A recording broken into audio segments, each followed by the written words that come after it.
Welcome to the Undisputed podcast. I'm your host, Jenny Taft. This podcast is the full show from today's episode of Undisputed from start to finish. They've got a busy slate, so skip Shannon. Let's get to it. Welcome to Undisputed. We are live from LA. I'm Jenny Taft here with Skip Bayless and Shannon Sharpe. Good morning. Hey, Jenny. How we doing? Yeah, got my old Titan blue on today, old Titan blue. Oh, good for you. Yeah, Titan blue. Cowboys would have beaten Seattle today because Dak Prescott wouldn't have gotten hurt because he never gets hurt. Your guy always gets hurt. He got hurt. Well, he had an opportunity. Yeah. He had 16 games. Yeah. What'd he do? Oh, bounce it to him. Yeah. He bounced his head right off the turf. Exactly. You know, the dirty hit. That was a dirty hit. Is that what it is? Oh, no one wants to talk about my team? Because I'm pretty sure that I'm the one who's still playing, so I just wanted to get that out there right now. Hold on. Does anybody have any Super Bowl team still left? What do you mean? This is all about the Vikings. We're not going to lead with it? Come on. You do. Oh, yeah. It's got that. Yeah, but you've given up on all of them. No. Yeah, you have to think about who your Super Bowl teams were because you've changed so many times. No, I still got one. If you want to join us, Skip, you're more than welcome to. But we do have a packed show to get to this morning.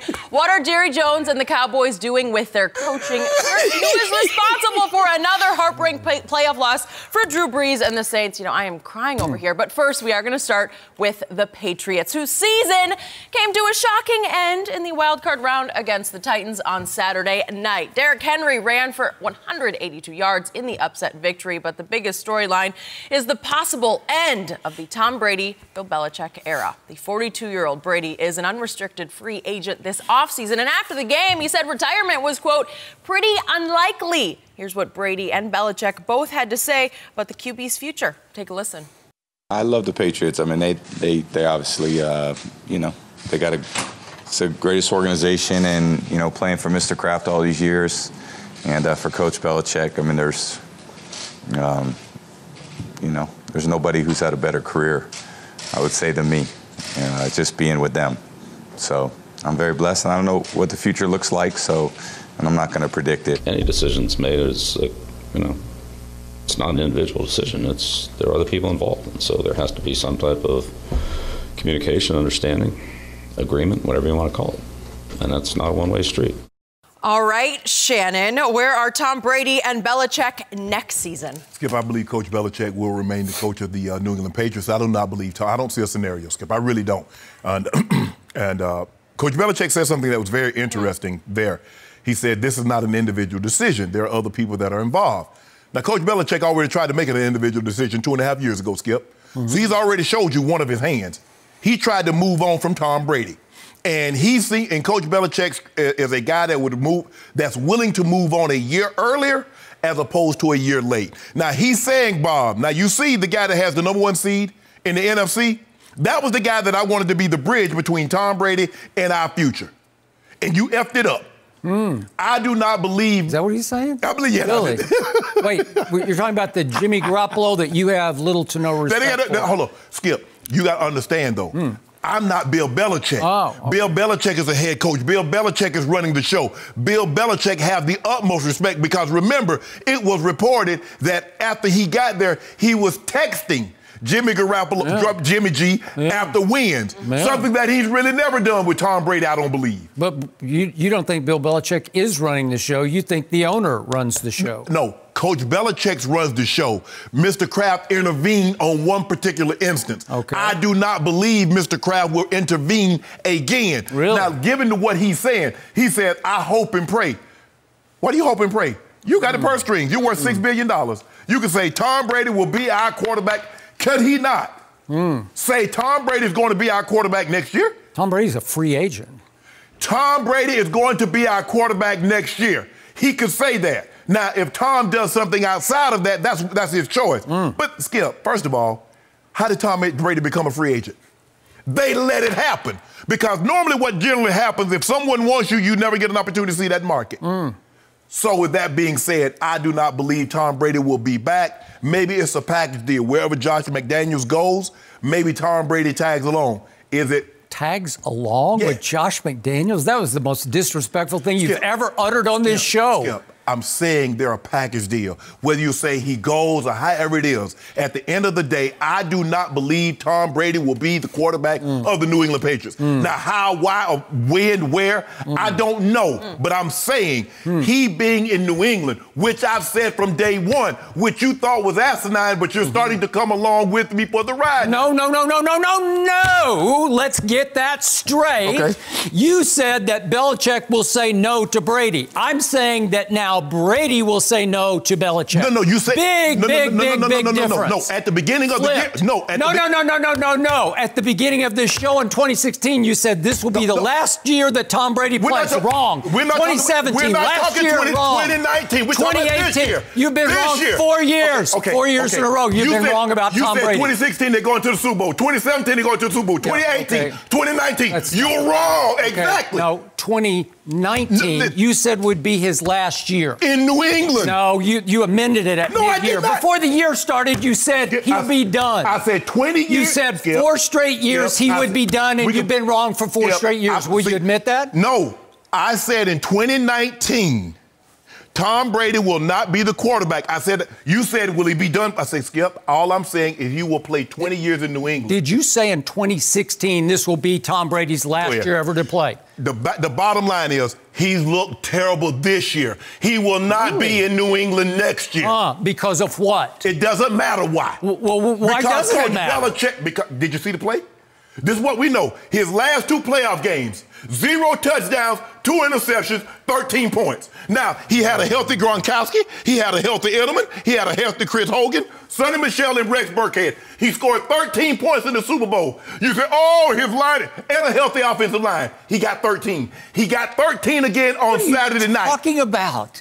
Did you see him against the Chargers, the game you picked the Chargers to win? That was just last year. What are you talking about? The Super Bowl last year. Did you see him at Kansas City in overtime? Super Bowl last year. He conducted the game-winning drive by going 4 for 4.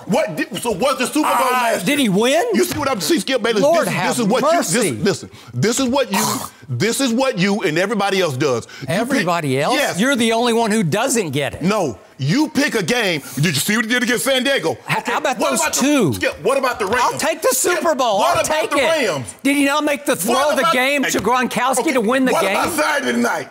Did he not make What about it? Did he throw the pick 6? Tell me when it's my turn. It's your turn. Thank you very much. I believe that Tom Brady will and should play elsewhere next year because Bill Belichick has allowed these New England Patriots to become what I believe is an unfixable old mess next year. And I think Tom Brady will see that. And I'll give you this. I think it is now time for Tom and Bill both to have earned the right to see if they can go it alone. And I want to see Bill Belichick go it alone, and I'm not sure it's going to be in New England. It might be elsewhere.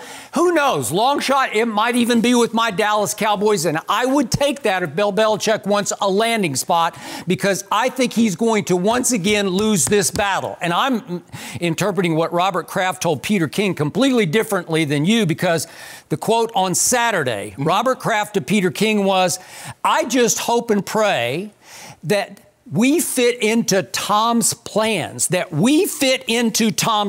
does that tell you, Mr. Sharpe? Okay, we'll see. Well, we'll see. I mean, and that's just it. What about the other part?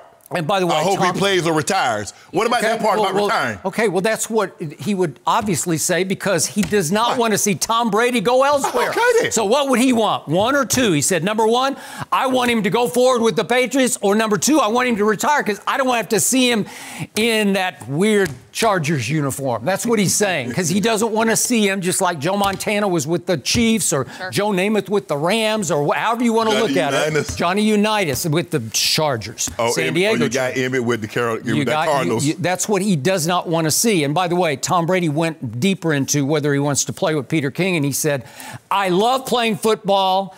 I still want to play football, and I still think I can play at a championship level.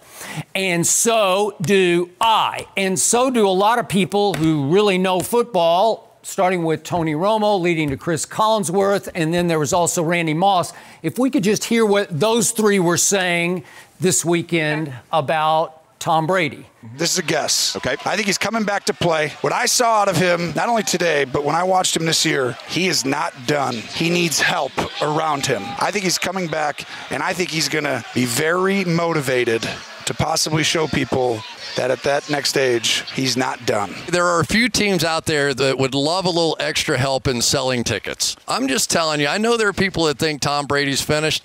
I did not see that this year. I think he plays again. I think he'll play well. You think he plays in New England? I don't. How about a wild guess? Do it. How about the Chargers? What I talk about is the guys on that offensive side that didn't step up in big situations. You're looking at Tom Brady possibly coming back to be the Patriots quarterback and finish out his career. Man, get him some help. Get this man some help, because the guys they got right there that they have there are not guys that he need or guys that he wants. Thank you, Tony Romo. Thank you, Chris Collinsworth. Thank you, Randy Moss. He just had no help. Can I ask you a question? Whew. What makes Tony Romo, Chris Collinsworth, Randy Moss' opinion more valid than mine? Nothing. Their opinions. Okay, then. But you invalidate mine because they co-signed what you said. No, I just think most people are over in my camp on this one. And I've said from the start, he just doesn't have enough help, which is why, as he looks forward to what's happening next year, he's not going to have much better help next year, because you realize Peter King also concluded the New England Patriots are an ancient football team. They started 11 of 22 who were already over 29 years of age, and 6 more played a whole bunch of snaps over 29 years. And their quarterback is over the age of 40. Yeah. Everybody is ancient on the team except the quarterback. So I have said from the start, I think I broached it about a month ago on this show, that Tom Brady belongs with the Los Angeles Chargers. You know the head coach pretty well there, because you played with Anthony Lynn. Very well. And I think that's a very talented football team about to enter into a showcase of an amazing new stadium here called SoFi in Southern California. It would be right on time. They need somebody to sell up on the marquee, and Tom Brady needs some help. And he would get it from the Chargers. They got a tight end in Hunter Henry. They do. Austin Eckler is the running back, like a James Just White. Perfect. They got receivers. Keenan Allen. They got Keenan Allen. Yep. They got Mike Williams. So they got what he needs in play. But Skip, the problem that I have, Jenny, and what you're starting to hear, he needs some help. They coined a term for Tom Brady. He does more with less. Now that he has less and he can't, they're no good. It was less than 0 this year. So what happened? Now, at this point, Tom Brady has to go home and remember that just 2 years ago, Bill Belichick sold him out. Bill Belichick wanted to go forward with his guy that he had drafted, Jimmy Garoppolo, right? Yes. And I believe that Tom Brady's going to sit back and say, man, he strapped me with the worst supporting cast by far of any playoff team, and maybe of any team, period. Because if you look hard, it starts to look sabotagey what Bill Belichick did to Tom Brady this year, because he had the worst offensive line he's ever had. He had the worst running game he's ever had. He had by far the worst wide receivers he's ever had, because they ranked last by Pro Football Focus in separation. And it is laughable what he was left with in place of Gronk at tight end. Benjamin Watson at age 39, Matt Lacoste. But Skip, help me understand. Did they help? Did they catch any passes? I will concede his tight end core wasn't very good. But help me understand this. The greatest comeback in Super Bowl history, Tom Brady down 28-3. He did that without Gronk. Now he needs Gronk.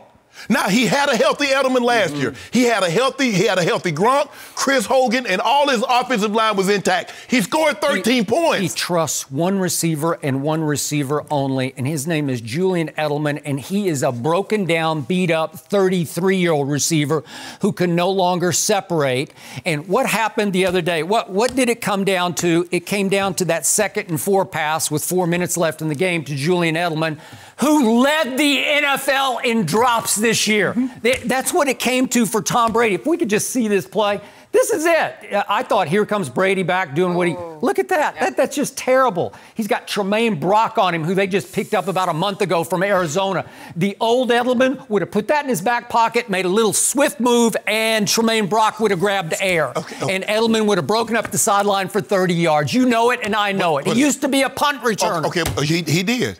So are we going to talk about the pick six that Brady threw right before the half that was dropped? I thought it was my turn to talk because it's your turn. Not only did he strap him with that supporting cast, but meanwhile, after I had to hear across from the table about how Belichick's defense looks historically great, and again, you put it in the context of against some mediocre to bad teams, but after it looked historically great for the first 8 games, it looked all-time overrated for the last 8 games. And by the way, in the last 10 games, it went 5-5. And if we take those 10 games, if we look at stopping the run, Bill Belichick's vaunted defense fell to 24th in the National Football League in stopping the run over the last 10 games, 5-5. And we got to see Derrick Henry run that vaunted defense off the field with 182 yards. Tennessee had 201 rush yards total.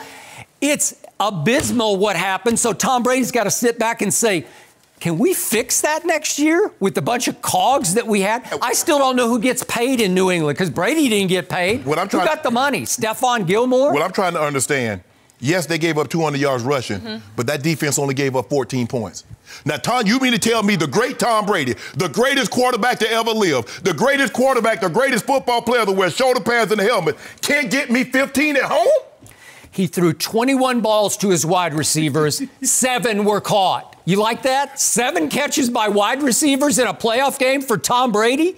Are you kidding me? And by the way, I raved about N'Keal Harry when they drafted him. Right on schedule, he got hurt. He missed the first 8 games on IR, and he never connected or clicked with Tom Brady. And by the way, I'm starting to look around and say, maybe I was wrong because it's starting to look like Bill Belichick was wrong in taking N'Keal Harry where he took him, because guess who came after him? How about DK Metcalf? How about A.J. Brown? How about Mecole Hardman? How about McLaurin? Do I need to go on? All those guys, did they not look better than N'Keal Harry did? Yeah, but here's the thing, Skip. Metcalf, the reason why he failed, they said he's more of a project. He doesn't run good routes. He's crisp. Is he going to be... He dropped too many balls. Exactly. Blah, blah, blah.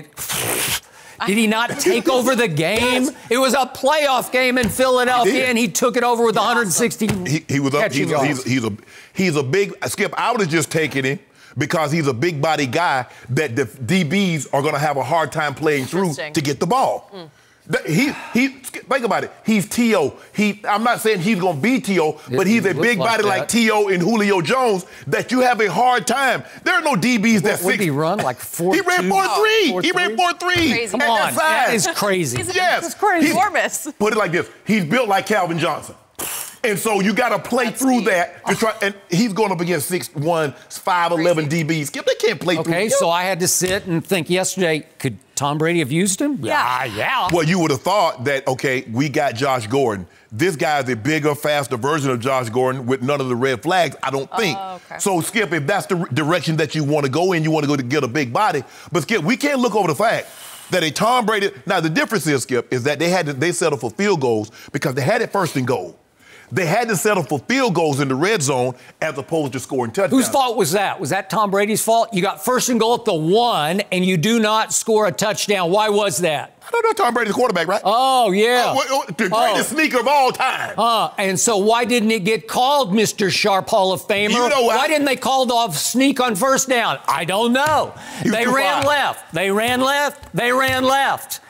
And Rashaan Evans, boy, he is a player from Tennessee. From Bama. But he's a first-round choice from 2 years ago, and he just breaks through and breaks through and breaks through that weak offensive line of the New England Patriots, and they went backwards. They didn't go forward. Why wouldn't you put the ball back in Tom Brady's hands on even second down? Let him play action fake it. Let him try to force one into Edelman. Something. You scored on Edelman's little, they ran a little jet sweep. Okay. All right. Why can't you get a little more clever? They tried to just pound it in with Michelle and... But Vrabel was ahead of the curve.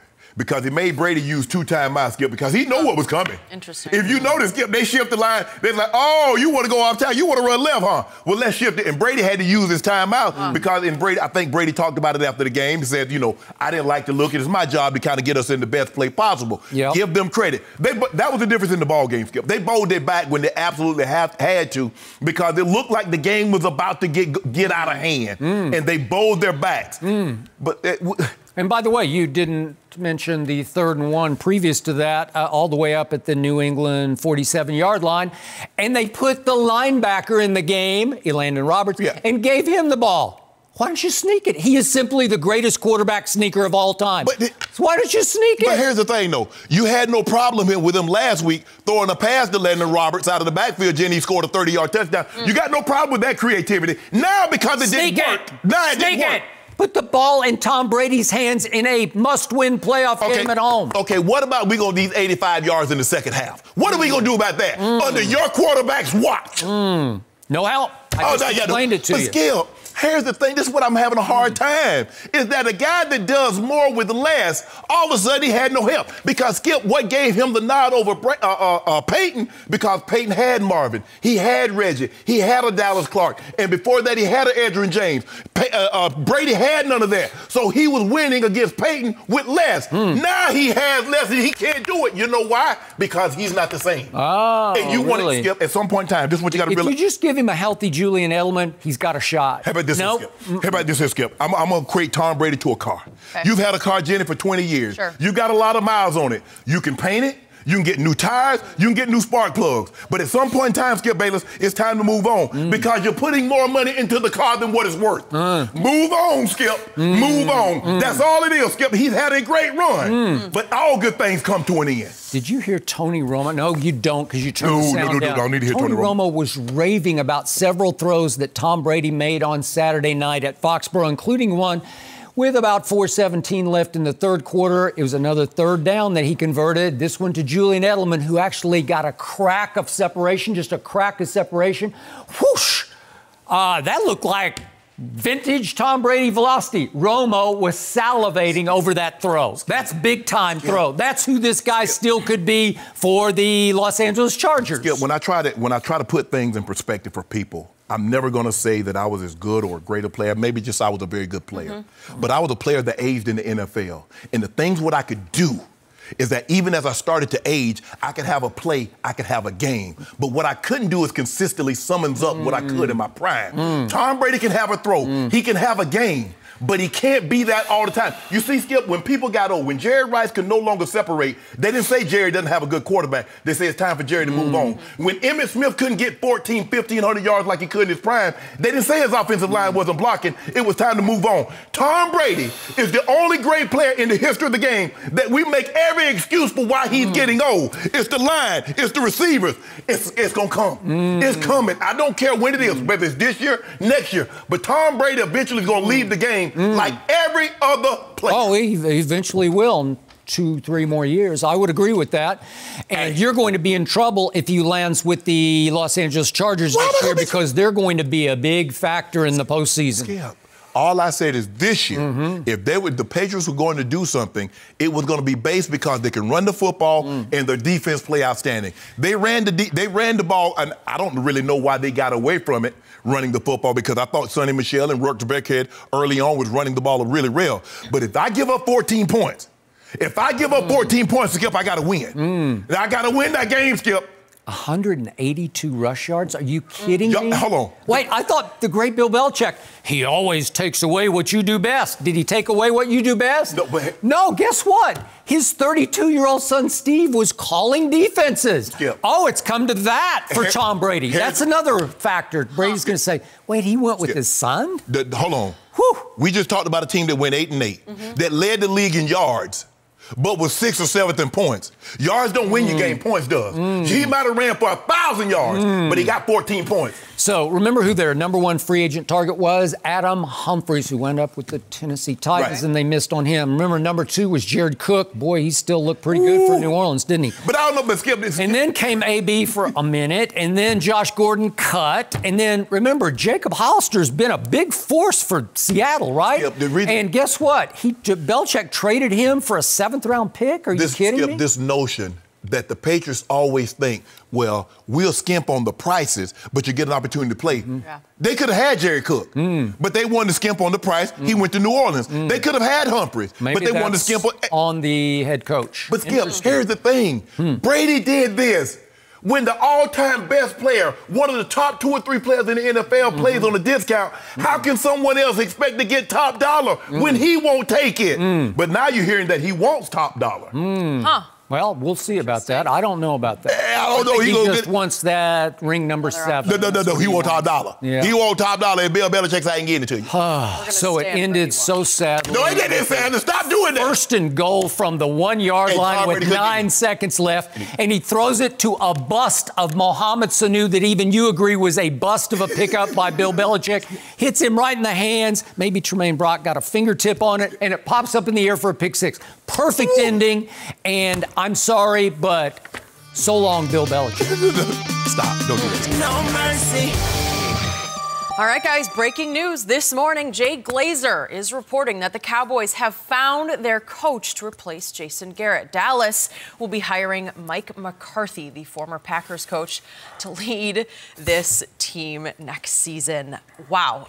Shannon, your reaction. Is this the right hire? Well, Skip, I'm not surprised they made this hire because Jerry believes he has a team that's equipped to get to the Super Bowl. And the last thing you want is a first-year college coach or a first-year his first head coaching job, Skip, is to lead your team that you believe that you've assembled enough talent to get you to the Super Bowl. Mike McCarthy has won a Super Bowl. He's taken a team to several NFC title games, although we know how that ended up, Skip, the last couple of years.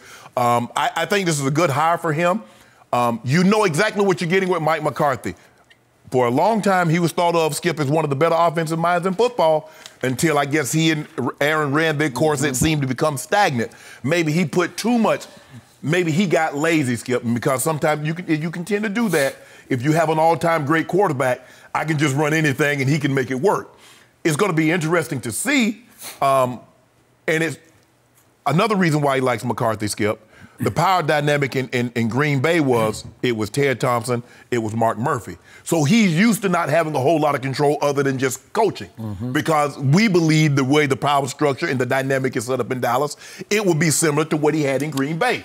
Skip, I like this hire because Jerry's saying, I got a team that can get to the Super Bowl. I don't want a guy trying to figure this out. Head coaching, what do I need to do, yada, yada, yada. I don't need him figuring this out on my watch. So I like the hire of all the people, Marvin. I like Marvin. I know Marvin very, very well. But Marvin Lewis. Yep. You hear, Skip, that maybe he and Hugh was going to be a package deal. Hugh was going to be his offensive coordinator. Well, he insisted on it. That was the report. Right. That Marvin insisted Hugh be his offensive coordinator. And the other guy, Jeff Fisher, I don't know why you'd get with one guy, Skip, that was notorious for going 8-8. To hire the guy that's the king of the 8-8. He'd be the king. And he'd be one better. He's also the king of 7-9s, too. But that's neither here nor there. They went with McCarthy. I like the hire, Skip.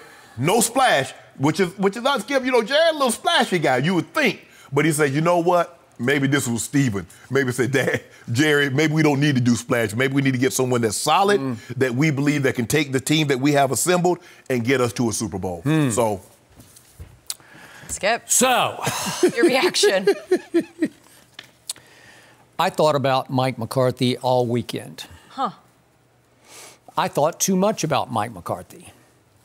And I concluded early this morning, because I knew we were going to have to discuss the possibility of Mike McCarthy, I just don't love it.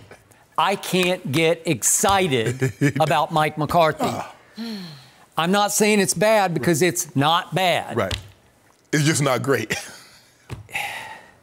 Is he a dynamic leader? No. Again, I'm talking about in the wake of Jason Garrett, Coach Clapp. Is he a charismatic figure? Will he start a fire in my locker room? No, no, no. He's not that guy. He doesn't even cut a striking figure physically because he just looks like some guy who happens to be an NFL coach, right? Right. So what's going on here? I agree with your assessment. Jerry thinks they're right on the verge of winning. So he decided no Urban Meyers, no Lincoln Rileys. And again, I remain a big Urban Meyer guy. Urban Meyer has got charisma to him. He's got electricity to him. Wherever he went in college football, not good things, great things sparked and happened at Utah and Florida and Ohio State. Now, you can't recruit obviously, in pro football. So I don't know. It would be much higher risk, but maybe much higher reward to go with Urban Meyer. But he's going to help you. He's going to help you as far as the draft, because a lot of these guys that's coming out, make that that's case. what gave Jimmy the advantage. Okay. Interesting. So, but Jerry said tried and true. So he went all the way to tried and truest. He went to the longest tenured NFL head coaches who are out of work right now. Correct. He started with Marvin Lewis. Okay, because I don't trust Jerry on this. Was Marvin Lewis just a Rooney Rule interview? It feels like it was. Feels like it. I'll tell you the truth. This is my conclusion. I was going to use this before the show. I would have liked Marvin Lewis more than Mike McCarthy. And I know Marvin was mired in too much mediocrity in Cincinnati, but he was strapped by one of the cheapest owners in pro football. It's a literal mom and pop operation in Cincinnati. Literally. And if you look at what he did through all those years, he still was, we'll see, nine games above 500. Right. And again, he made the playoffs 7 times, and they went 0 for 7. Right. But it was Andy Dalton. It was just, right. Listen, Marvin Lewis can coach defense. And if you told me that Mike McCarthy would be able to hire Marvin Lewis to coordinate the defense, I would then be ecstatic. But I'm going to doubt Marvin would go for that. I would doubt that also. Okay, somehow I hope that's a possibility. Right. So let's look at why would Jerry be intrigued by Mike McCarthy? What happened? Mike McCarthy won 1 Super Bowl in his NFL life, and it happened at Jerry World.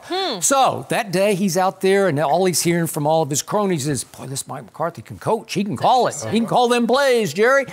And yet, I'm not the biggest Aaron Rodgers fan, but through that period when they were at their best, starting with that wild card, and remember, that was a straight road wild card run all the way to a championship. Yep. And that was 10 years ago.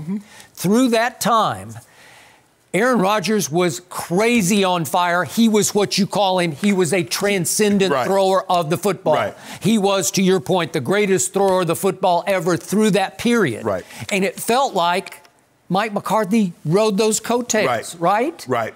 Were they great on defense? They were that year because Clay Matthews sort of spearheaded the defense, right? Were they ever really great on defense? No. They had Charles Woodson. It was not bad. Right. Not bad, but was his calling card defense? Nope. He's an offensive guy. He's a play caller. Correct. And as Aaron began to, you disagree with this, but I believe Aaron's in some decline. And as he declined over the last 4 odd years, then they began to clash more and more. And boy, they fell off the face of the earth. They missed the playoffs the last 2 years, right? Right. So you're going to sell me on that?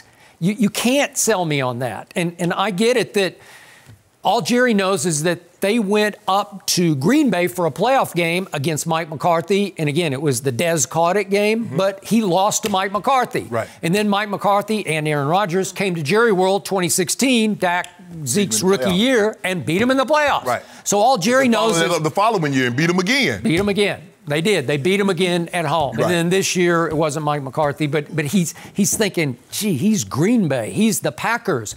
He kept beating me. So if I can't beat him, I'm going to join up with him. He's going to be my head coach. Skip, I'm always leery of a guy that coaches, especially an offensive guy that coaches an all-time great player.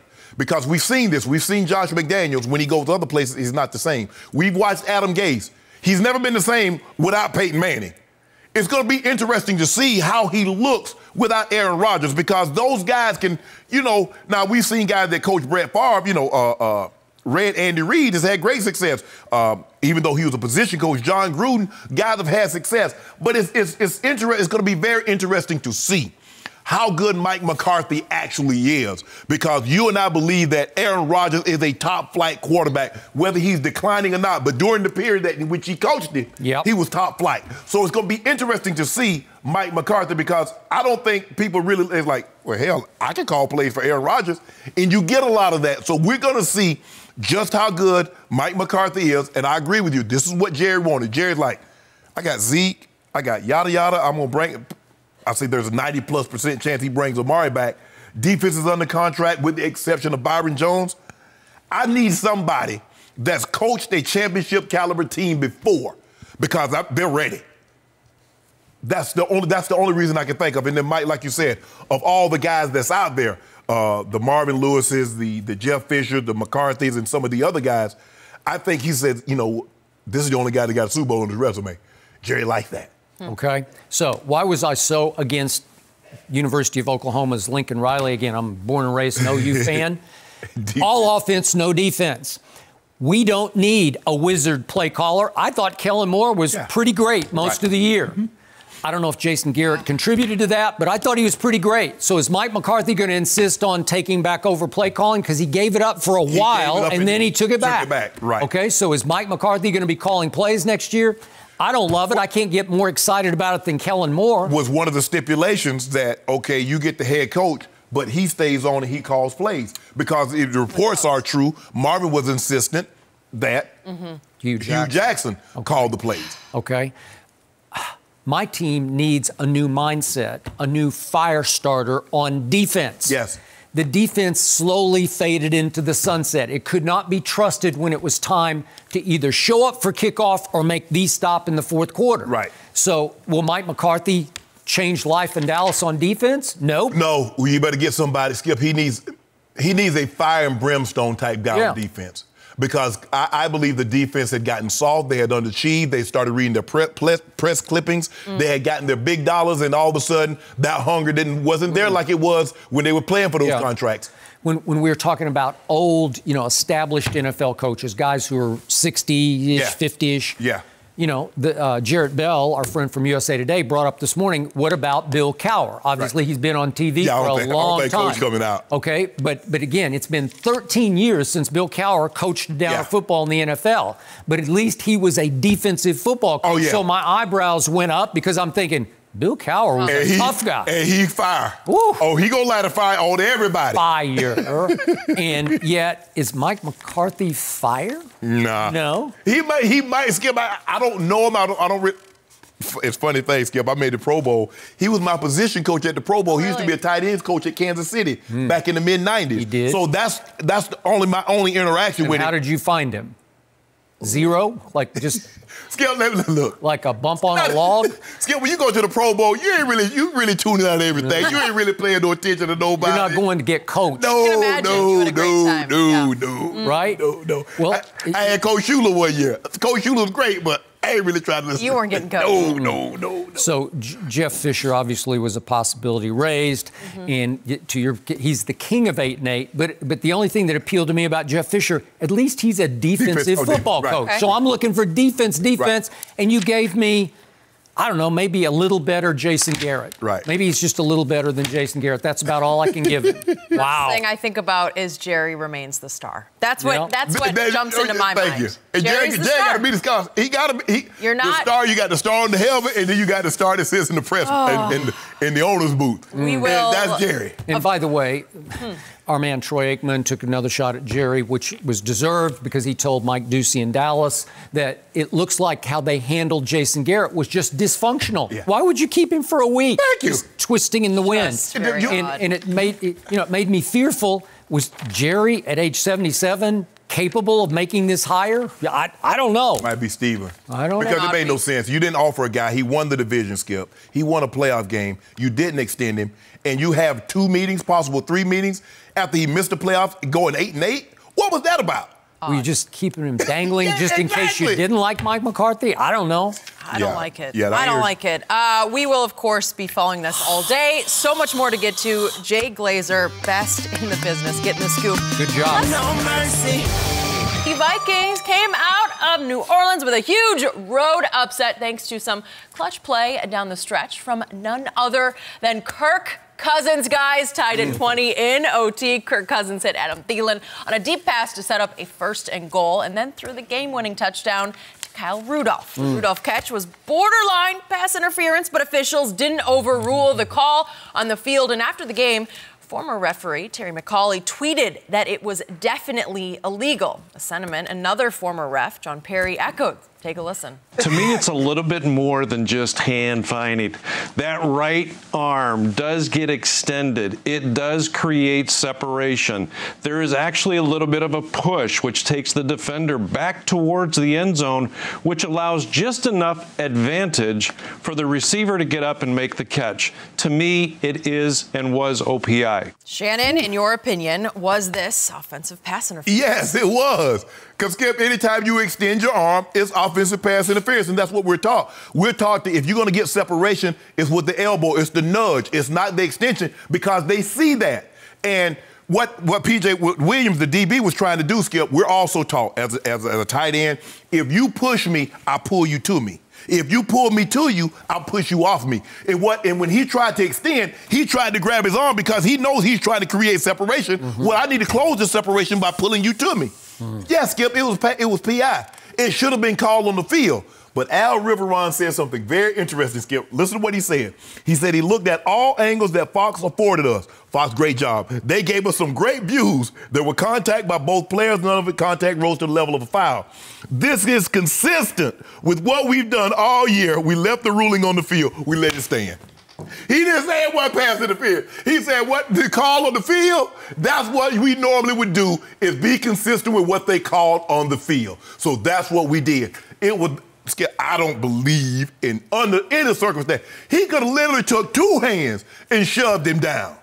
I don't believe they're calling it. Not in that game, not in that situation.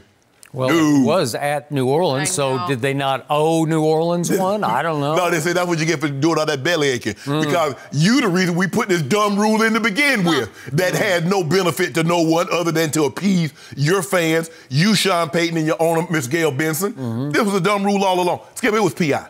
Because clearly he gained an advantage. He gained separation by stiff-arming P.J., or I think his name, P.J. Williams. P.J. Williams. P.J. Williams. Yep. He gained separation with the shove. You cannot extend. Once the extension is there, he gained an advantage, it's PI. But since they didn't call it on the field, as Al Riveron said, we're going to leave it be consistent like we've been all year.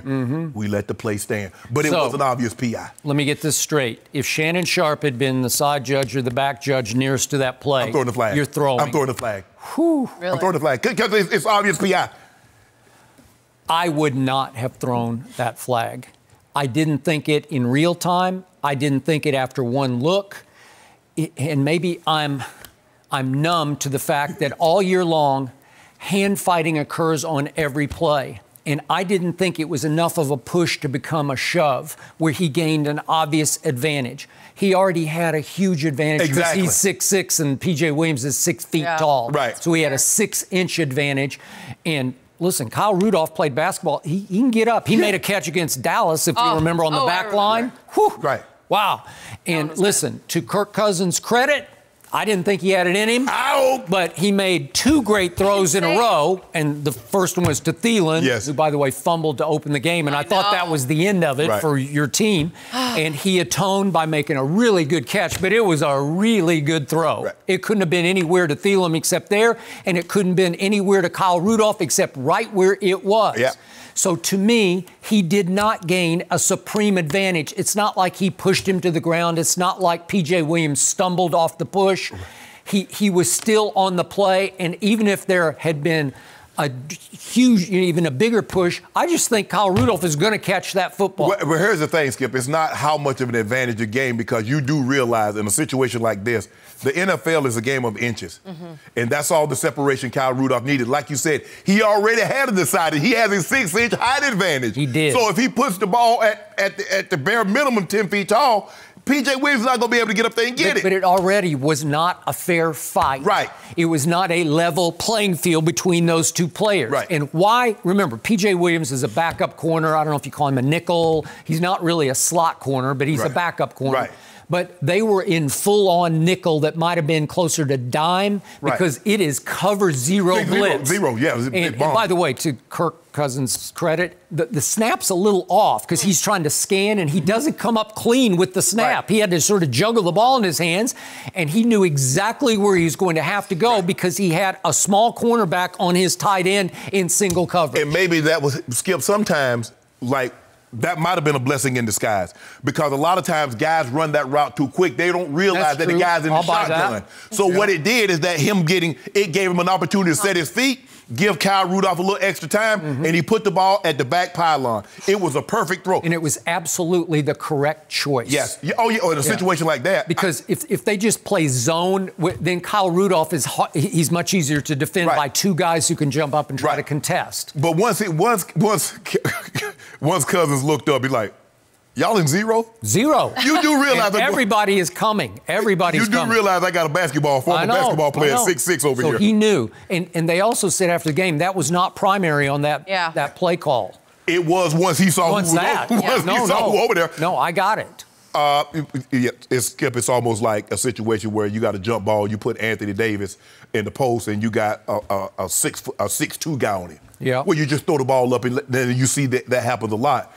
But Skip, we got to give we beat Cousins up. Listen, you have. I'd like to hear it from both of you. I have. I beat him up, and I did not see that coming. And I think we both thought that New Orleans was going to win that game going away. I did. And I thought early in the game there were a couple of points when I thought they were going to win it going away. And then all of a sudden, late in the first half, Drew Brees threw a pick down the middle. Remember, New Orleans set the all-time record for fewest turnovers in a football season this year. Yes. And then Drew Brees turned it over there when it looked like they were on the way to 17-6, which would have maybe been insurmountable. Right. And then in the fourth quarter, they're down 20-17, and he's driving. They got it all the way down to the 20, and he fumbled. Yeah. And again, it wasn't the ball knocked out of his hands. His arm got hit by Danielle Hunter, and maybe his thumb is not 1,000%, and he couldn't hold on to the football. But would you believe that Drew Brees, through 3 quarters of that football game, had 79 yards passing? Would you have bet a lot of money against that? Because I would have. No, I wouldn't have either. But Skip, everybody asked, well, why do you pay? This is why. Yeah. This is why they gave Kirk Cousins a fully guaranteed $84 million contract. Because in the playoffs, Skip, there'll be a play. There'll be normally 2 plays, maybe 3, that a guy's going to have to make a play. Now, we're going to talk about a little later Deshaun Watson. This is what makes him special.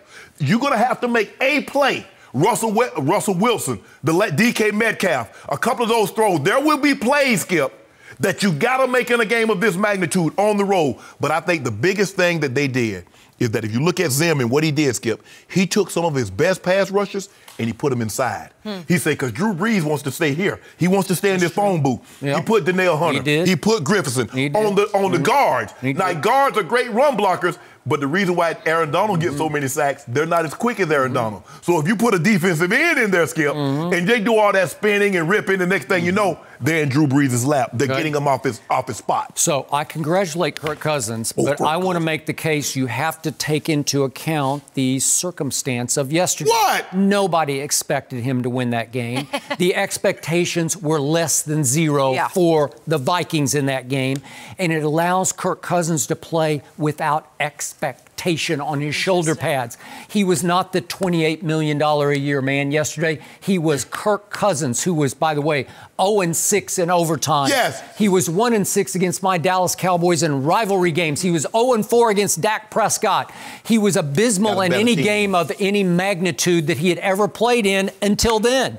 And I think Kirk Cousins might have been the most surprised guy in the house when he flung it up into the ceiling and it came down in Thielen's chimney, right? It just came right down the chimney. Skip, it's funny, but I'm watching this game and Gary Kubiak, who is the head offensive guy there, who doesn't call plays, and I'm like, this is Gary Kubiak. Well, and he got a lot of credit on the broadcast because when we go into a hostile environment on the road, Skip, we run the ball because we want to get the crowd out of it.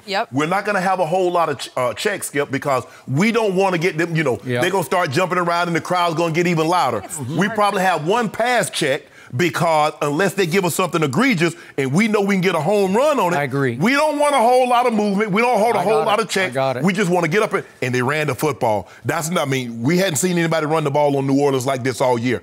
They ran the football. They were committed to running the football. It worked. Another good thing for Kirk Cousins. So, Kirk Cousins, I liked that. I liked that. Kid Curry, he couldn't cut to the guy. And I would not have thrown that flag because just in my heart of hearts, Minnesota deserved to win that football game. They had played better than the Saints. And Kirk Cousins had dramatically outplayed Drew Brees. In fact, Drew Brees got outplayed by Taysom Hill on his own team. Am I right? He did. Taysom Hill was. So I think justice prevailed. All I know is Kid Kirk did something that I know a guy could have never done. Oh, is that I ain't going to call his name, but I know a guy with a star in his helmet. He could have never gone to New Orleans and won a game. Right. Really? Oh, that was a good You mean the segment, same guy guys. who beat Drew Brees I'm so happy right last year? Oh, yeah, that guy. Who led the NFL in game-winning drives his first 3 years. And couldn't beat Teddy Bridgewater. So he couldn't even beat Teddy Bridgewater. No mercy. All right, guys, breaking news this morning. Jay Glazer is reporting that the Cowboys have found their coach to replace Jason Garrett. Dallas will be hiring Mike McCarthy, the former Packers coach, to lead the team next season. McCarthy won a Super Bowl with Aaron Rodgers earlier in his career and now will have the opportunity to work with Dak Prescott, who does not have a contract for next year. So, Shannon, what does this hire mean for Dak? Well, Skip, going back through Mike McCarthy's lineage, he had Brett Favre for 2 years, and then we know he had Aaron Rodgers. He was the offensive coordinator when they drafted Alex Smith. He also served as the OC in New Orleans when they had Aaron Brooks. You're talking about in San Francisco. San Francisco, yeah. When they drafted Alex Smith, #1 overall. He was the OC for 1 year, and then he went to Green Bay. He was also OC in New Orleans for Aaron Brooks. Probably Aaron Brooks, Alex Smith is probably more Dak. Can run, mobile. He doesn't want to run. As you see, Dak has even shied more weight, even though you've asked them to put more on his plate as far as running, call some runs to take some of the pressure off and just sitting back there and throwing or just having to hand the ball off to Zeke. So it's going to be very interesting to see the type of, obviously he's going to run the offense that he knows. I think is it a situation, Skip? He's the head coach, and they leave Kellen Moore in place because they had such historic numbers, had such a great offensive output. Was that a prerequisite? Because I'm not sure. We don't know yet. Exactly. I'm going to guess it was not a prerequisite. Okay, you said it's not a prerequisite. So I don't know that, but I'm just guessing because of his track record that there's no way he'd say, yeah, I accept Kellen Moore as my play caller. Maybe as his quarterback coach. Well, consider you without a job. I mean, sometimes you put a lot of stipulations. I mean, you go to a job and like I'm used to making $300,000. Well, we only pay $150. Okay, I'll take it. Well, since you out of a 3 other teams were hot for him. It sounded like. But here's the thing, though, Skip. Guess what? Guess what? The other 3 other teams can't offer. The Dallas Cowboys. That is correct. Cleveland and some of these other teams can. Not quite the same level. Giants, Carolina. Even though the Giants are a cornerstone franchise, you know how long they've been in the NFL, and we know the Mars and the Tishes, we know what they represent. But even though it's a cornerstone, a gold standard franchise, it ain't Cowboys. And the roster. Now, I like the pieces that they have in place. I like Slayton at wide receiver. You know what I think of Saquon. Evan Ingram, if he can ever stay healthy, I like that. They seem to have found their guy in Danny Dimes. But it's not the Cowboys. Their defense needs a little, especially the Giants. So, Skip, I think Dak is ready to take the next step. And so I think Mike McCarthy might be the guy that can help him take that next step. Okay. To your point, I think Dak Prescott is very coachable. I think he's a team guy. I think he'll try to go with the flow. He'll try to learn whatever Mike can teach him. Here's my problem with Mike McCarthy. The more it sinks in that he is now officially my Dallas Cowboy coach. He was a nobody who became somebody in Green Bay. Mike McCarthy did not play in your league. No, he didn't. He barely played college football at a college called Baker College in Baldwin City, Kansas. I have not heard of Baker College. God bless them. I'll knock on I never heard of Baldwin, Kansas either. I haven't Baldwin City, Kansas. I didn't know Baldwin was big enough to be a city in Kansas, but that's where he played your position in college. He was a tight end. Oh, okay. So that explains it. Now you got it. Should have listened to him at the Pro Bowl. Jeez. Somehow he hooks on with the Chiefs as a Kansas City, as a quality control assistant, which is the bottom of the barrel. You're a gopher. You're sort of running stats for everybody. And somehow he works his way up, and all of a sudden he's a coordinator. And as you say, he's a coordinator in San Francisco, and he's a coordinator in New Orleans. I don't know how, because sometimes these things happen, and you say, how did he get there? I don't know. I don't either. Somebody liked him, and then somebody else liked him, and all of a sudden he was a guy. And I consider Mike McCarthy from a distance. I don't know him, but he's gruff. He's not very personable, unlike Jason Garrett. And yet he can be tough on his quarterback because he did seem to clash quite a bit with Aaron Rodgers, right? So one thing Mike McCarthy does not like is his quarterback audibling out of the call that he makes from the sideline, right? Dak will audible like crazy. In fact, he drives me crazy sometimes. I mean, he should, Skip, though, but he's there. I mean, you call a play, Skip, you call a play from the sideline, and I understand you believe that you've called the best play, but I'm here. And the play that you thought, the defense that you thought we were going to get, we're not getting it. Okay. So, will Dak respect Mike McCarthy because he has player charisma, or he's been there and done all this? Did he play quarterback? Nope, none of that will happen. Right. But he did coach Brett Favre, and he did coach Aaron Rodgers and the others. And Brooks went to the Pro Bowl, Skip. So it's not Skip. And I think the thing that works in Dak's favor, I think guys that come in, Brady is coachable because Brady was a 6th-round pick.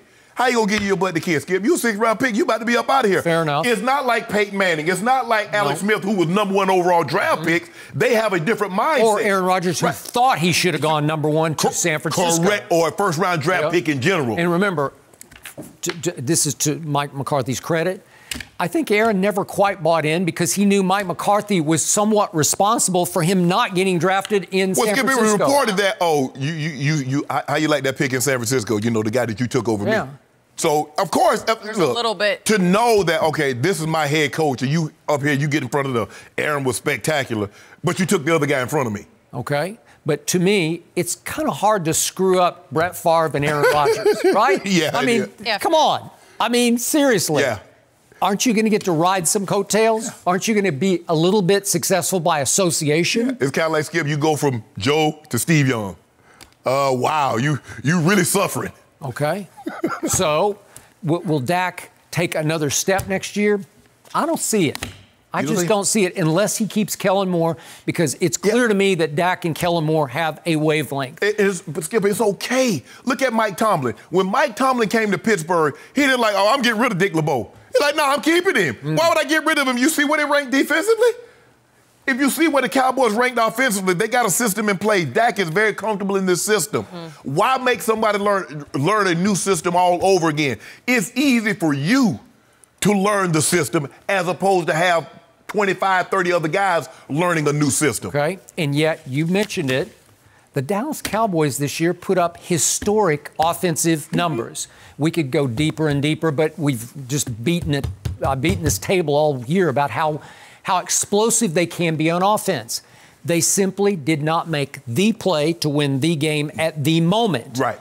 I still say that Jerry swung and missed. He should have gotten Dak under contract, because I thought as the year wore on, Dak began to press more and more to make the play. Even in Philly, he missed Tavon on the one big open play. He made a bunch of good throws at Philly, but he missed him. And it was slightly underthrown to Gallup at the end, you know, the play that got broken up by Sidney Jones. Right. But the point was, if you do get him under contract back in some comfort zone, then I believe Mike McCarthy could be pretty good with Dak Prescott. But I think he needs a contract first. I really don't see them letting Kellen Moore go. I really don't.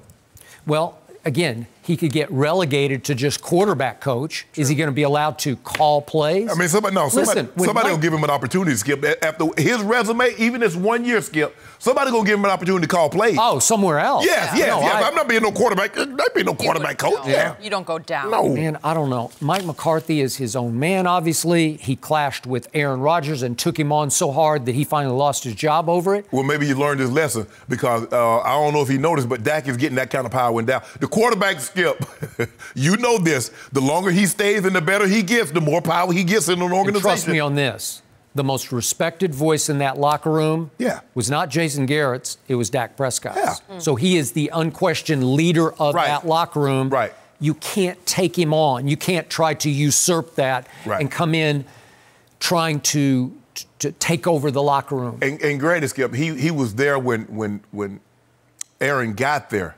So it's kind of like, okay, building up. But Dak is already, you can't do that with Dak. Dak's already established.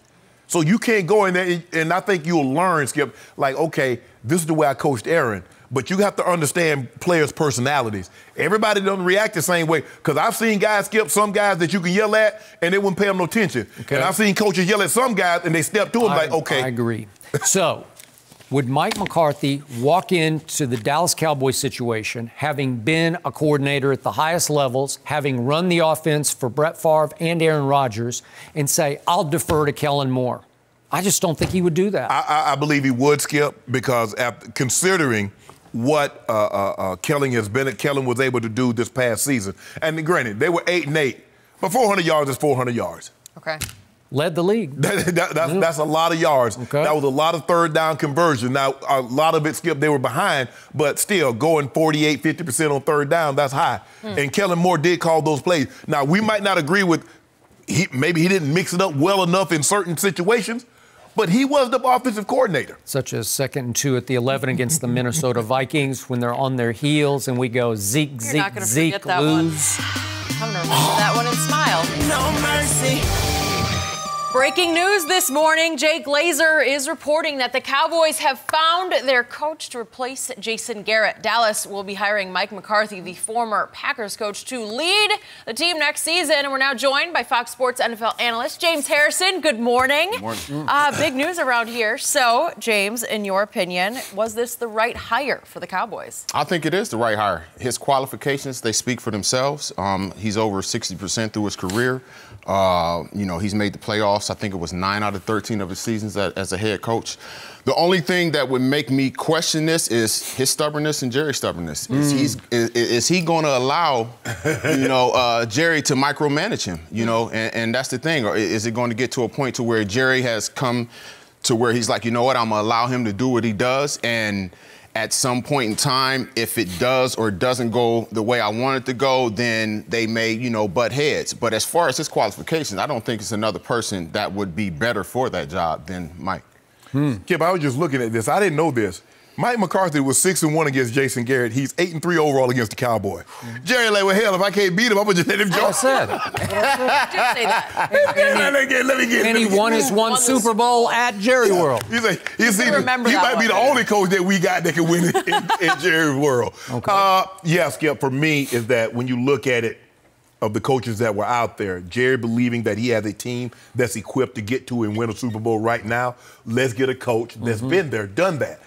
He's coached some, I'm sure Brett Favre was setting his wave. Brett gonna do what Brett's gonna do. You call the play whatever you want to, but Brett's gonna get out there. He's gonna audible. He's gonna improvise. That's who Brett Favre is. Aaron Rodgers probably a little bit more to the vest, a little more scripted, but he's gonna audible. They clashed over that. He's going to. Look, I'm here, and that's the thing. You do at the end of the day, you play football. I mean, James, they draw a defense up. And it's like, well, do here, but no, you see, that's not what that guy did. When you drew it up on the board, he ain't moved. Right. That guy that's right there, right now, I'm facing, he's moving. So, Skip, I do believe that this is a good hire. It's not splash.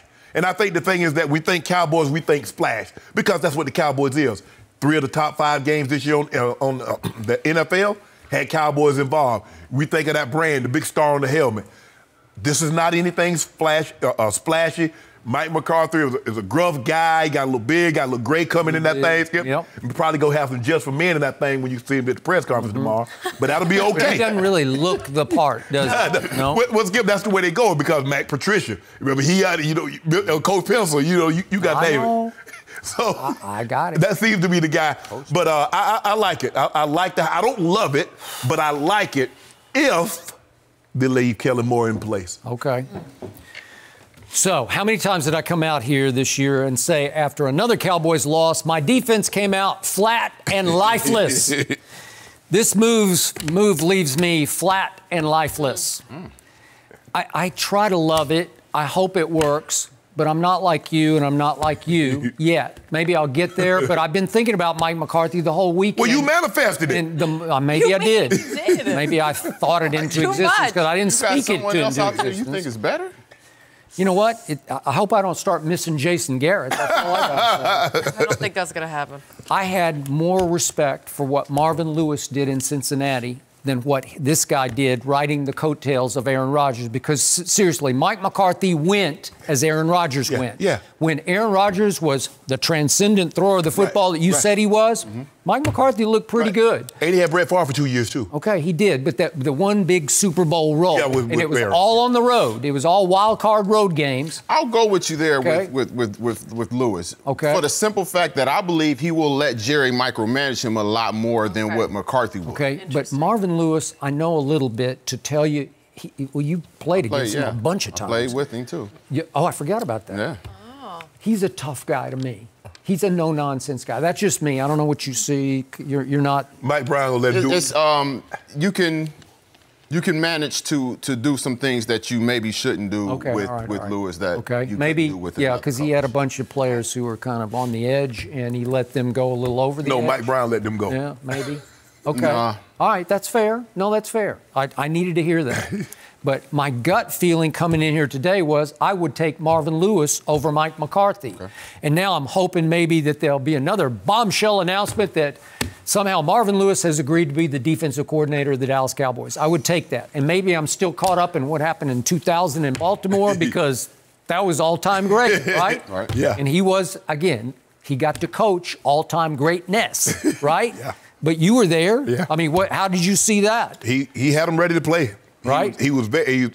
Marvin was like, do your job, hustle. He had that defense was ready to play. And Ray, and obviously it was a veteran defense, Skip, and Ray got a lot of credit for that. But Marvin made sure that defense was ready to play. Okay, so back to Mike McCarthy.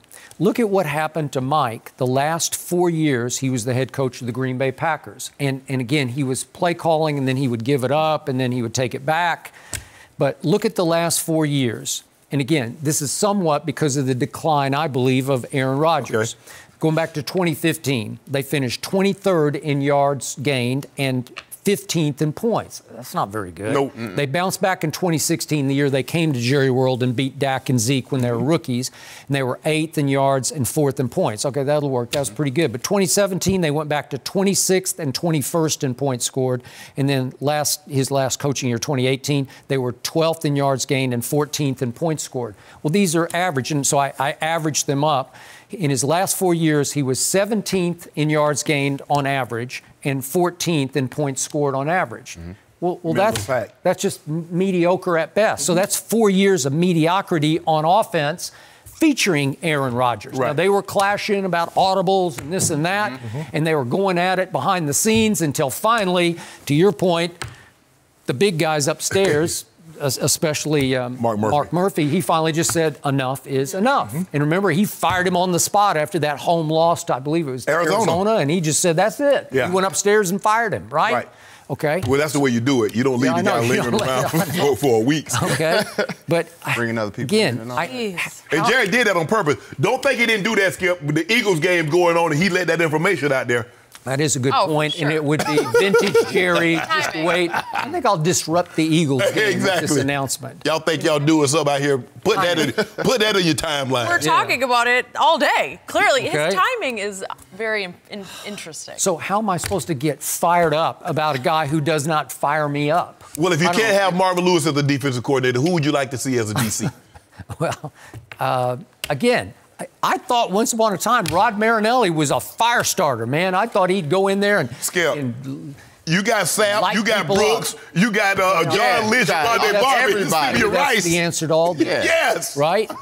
Okay, maybe my Cowboy offense is so good with historic numbers it put up this year that he can't screw it up. It'll be business as usual on offense. But at some point in time, Skip, and look, there will be games, no matter how good or how great your offense is, that they're going to struggle, and you're going to need a side of the ball to carry you. So even when Dallas was struggling, they didn't have the type of defense that could take the ball away and get points on the board. Because even at New England, Skip, even when their offense was struggling, what could they do? Take the ball away. And then all of a sudden, once they couldn't take the ball away, the offense couldn't generate enough points consistently. You got to get somebody, look, the offense, I believe, with Zeke and Amari and them moving forward can be good. But Skip, there'll be games that they're going to struggle, that the defense is going to be keen in, and they're going to hold them down to save 17 or 14 points. What about your defense? You can't give up 35. All about the defense. Yeah. You interested in coordinating? No, not even close to it. It's too much time. How about making a little comeback? No, that's even more time and energy. I can't do that. It's not worth it for me anymore. So how am I supposed to get excited about Mike McCarthy? Seriously. Super Bowl. What does Super Bowl play next year? Yeah. Okay, what did he do in the playoffs in his 13 years? He went 10-8, but 4 of those came in one run, right? Well, 2 more of those came against the Dallas Cowboys. What did Coach Clapp do?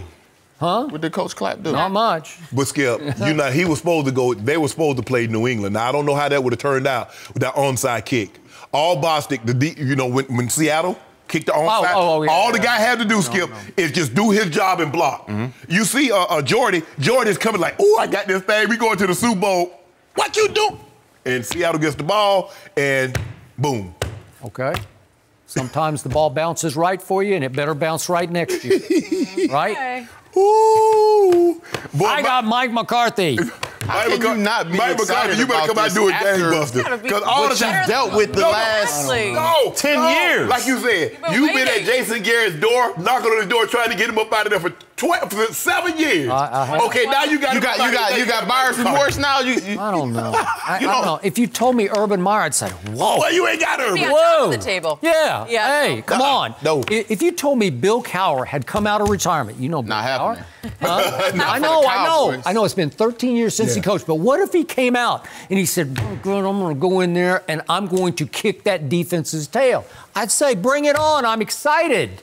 Got a shot. You know, Skip, that landlord, he wanted this tenant out because they're always late. Yeah. And he get a new tenant in it, and the tenant not only late, he don't pay him at all. Now you got Mike McCarthy. You wanted Jason Garrett out your house. I think you're happy about it because you know it's not that threatening to you. Am I right?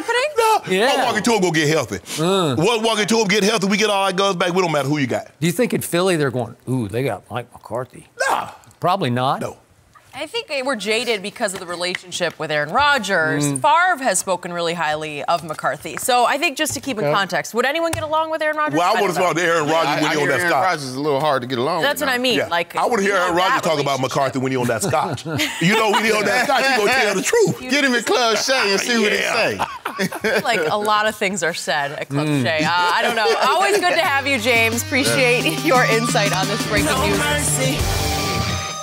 All right, guys, breaking news this morning. Our Jake Glazer is reporting that the Cowboys have found their coach to replace Jason Garrett. Didn't take long. Dallas will be hiring Mike McCarthy, the former Packers coach, to lead the team next season. And we're now joined by former Cowboy Orlando Scandrick. Good to have you today. Thanks for having me. Boy, breaking news. Thanks for, what are you doing? Congratulatory handshake. Yeah, No, for what?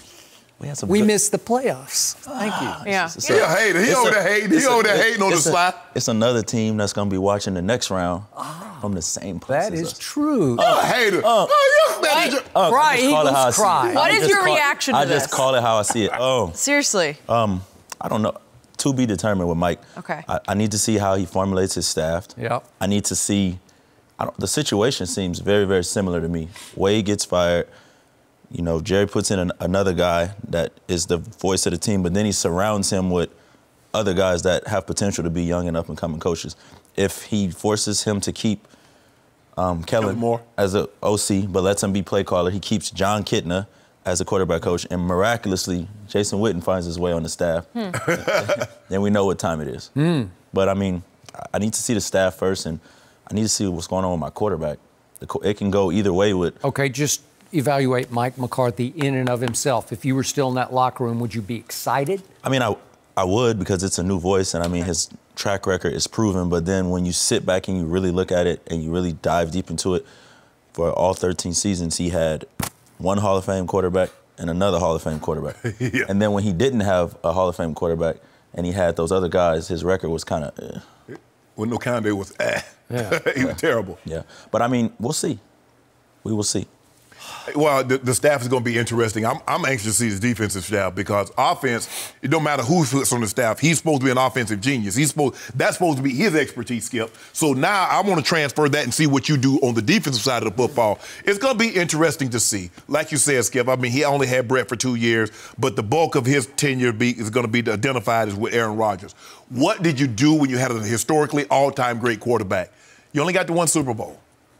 And a lot of people will say that's a failure. I don't think so. Super Bowl is they come far and few between. Not only did he get to one Super Bowl, he won the Super Bowl. Yeah, I'm saying, but when you have guys like that, maybe, the only guy I can think of, I mean, Dan got to one and then never got back. Dan Reeves? Dan Marino. Oh, Dan Marino. Dan Marino. I'm sorry, Dan been 4 times because he hit 3 with the Broncos and 1 with Atlanta.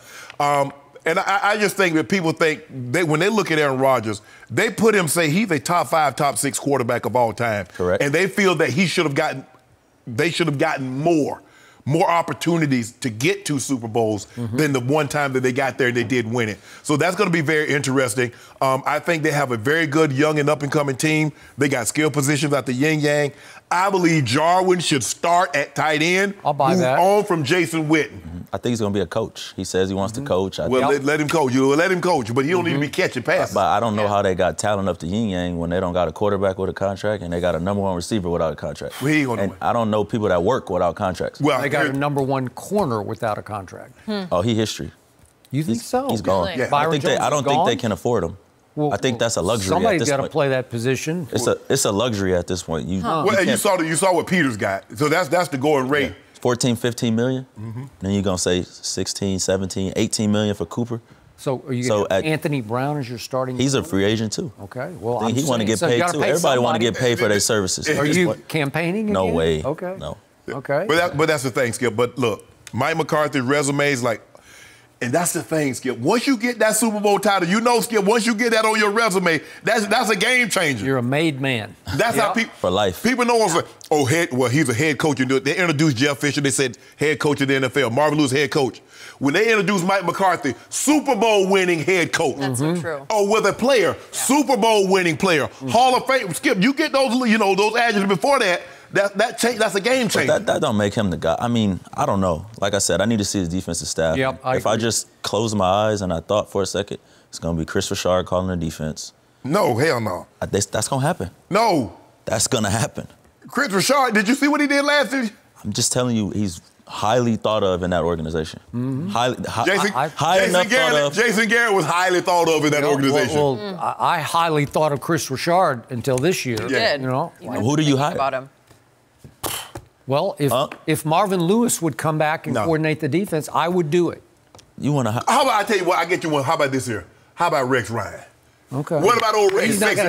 His brother already went there and it failed. He got fired. They're like this. It's not happening. Okay. Good point. Okay, when you prepared for games to play against Mike McCarthy's offense, how did you view Mike McCarthy? Or were you even thinking about Mike McCarthy? It wasn't even really Mike. It was Aaron's ability to control the game, his ability to get up to the line, change the plays, his ability to make incredible throws.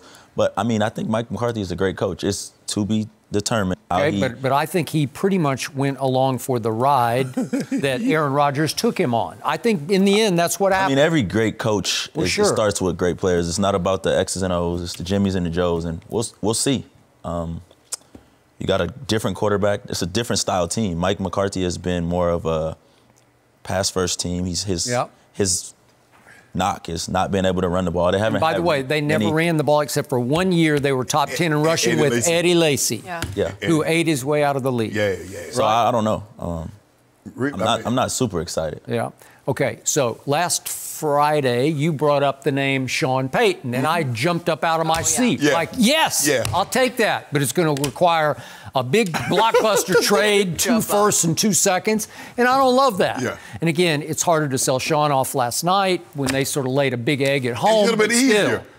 We might not. It should have been easier to sell him because we can't get over the hump. There's 3 years in a row, Skip. Okay, but you said Super Bowl winning. Head coach. Yeah. Plus, charismatic. Creates aura and energy and urgency. You just see him on the sideline and you're like, God, he's our coach. He's a guy. He's a made man who actually can play the part, right? But where's the charisma in McCarthy? I don't even know what his voice sounds like. No. Ain't no charisma now. It's zero. You ain't hiring him for no charisma. What you getting? Offensive genius? Right. Okay. I'm asking because everybody that is coming out of his tree, if you want to go back, Ben McAdoo, fired. Yeah, but the thing is, it's kind of hard. Everybody, Adam Gase was a genius when he had Peyton Manning. The guy up in New England, Josh McDaniels is a genius, but he wasn't when he had Kyle Orton. He wasn't when he had Sam Bradford. He's only a genius with Tom Brady. True. So that's going to be interesting to see him removed from Favre, from Rodgers, to see what he's like with Dak Prescott. Yeah. TBD. Which is why I don't hate this hire, but I don't love it. Right. And I promise you, in his introductory press conference, he will not make me come up out of my chair and want to play for him like what if some he said, guys I do. guarantee you we're going to win us a Super Bowl? Well, he will not say He got to say that. That's what I say. That would just be following suit. I mean, he'll be reading from his script. I would say it. It'll be more like this. Well, he gonna say, Jerry said. Well, you know, Skip, he's gonna say, well, I'm here to win a, I believe there's enough talent in this locker room, and I'm here to win a Super Bowl. That's what we play for. And I want all the guys to buy in that Super Bowl is our expectation. That's what he gonna say. You wanna know what that press conference is for? Jerry. Sell hope. At the top, it should say selling hope. Jerry said. Yeah, well, everybody knows what Jerry's going to sell is he won a Super Bowl in my building, and then he beat us in a playoff game at Green Bay, and he beat us in another playoff game at Jerry World. And he beat us a lot. He beat us at Jerry World in a regular season game. True. Okay, so he had a whole lot of success against Jerry Jones. Since the Dallas quarterback is a free agent, does he get to bring Aaron Rodgers with him? I don't think Aaron Rodgers would come with him. He probably don't want Aaron. No. Right now, I'll take Dak over Aaron Rodgers. Well, I would. Yeah. In decline.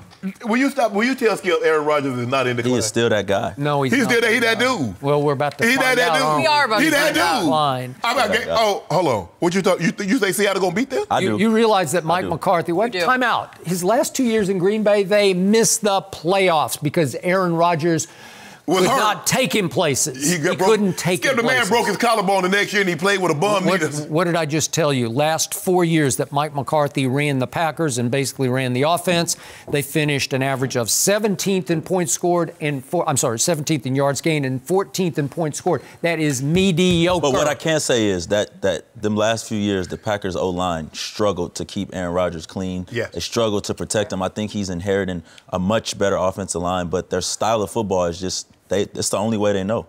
The tackles are bigger guys, kind of, guys getting up there in age.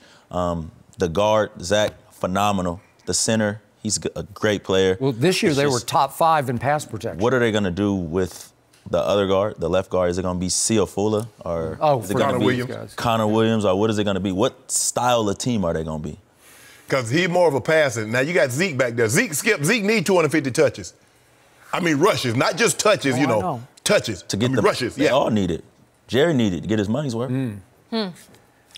I'm sure he is a functional head coach. That's about all I'm functional. Yeah. Skip, that's the best. That's pretty bad. That's kind of that's what you call damning with faint praise. That is not good.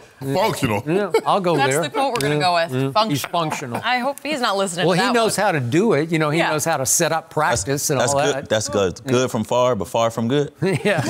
Right in the middle there. Far from good. No mercy. Orlando Scandrick back with us, still with us, to talk about this breaking news.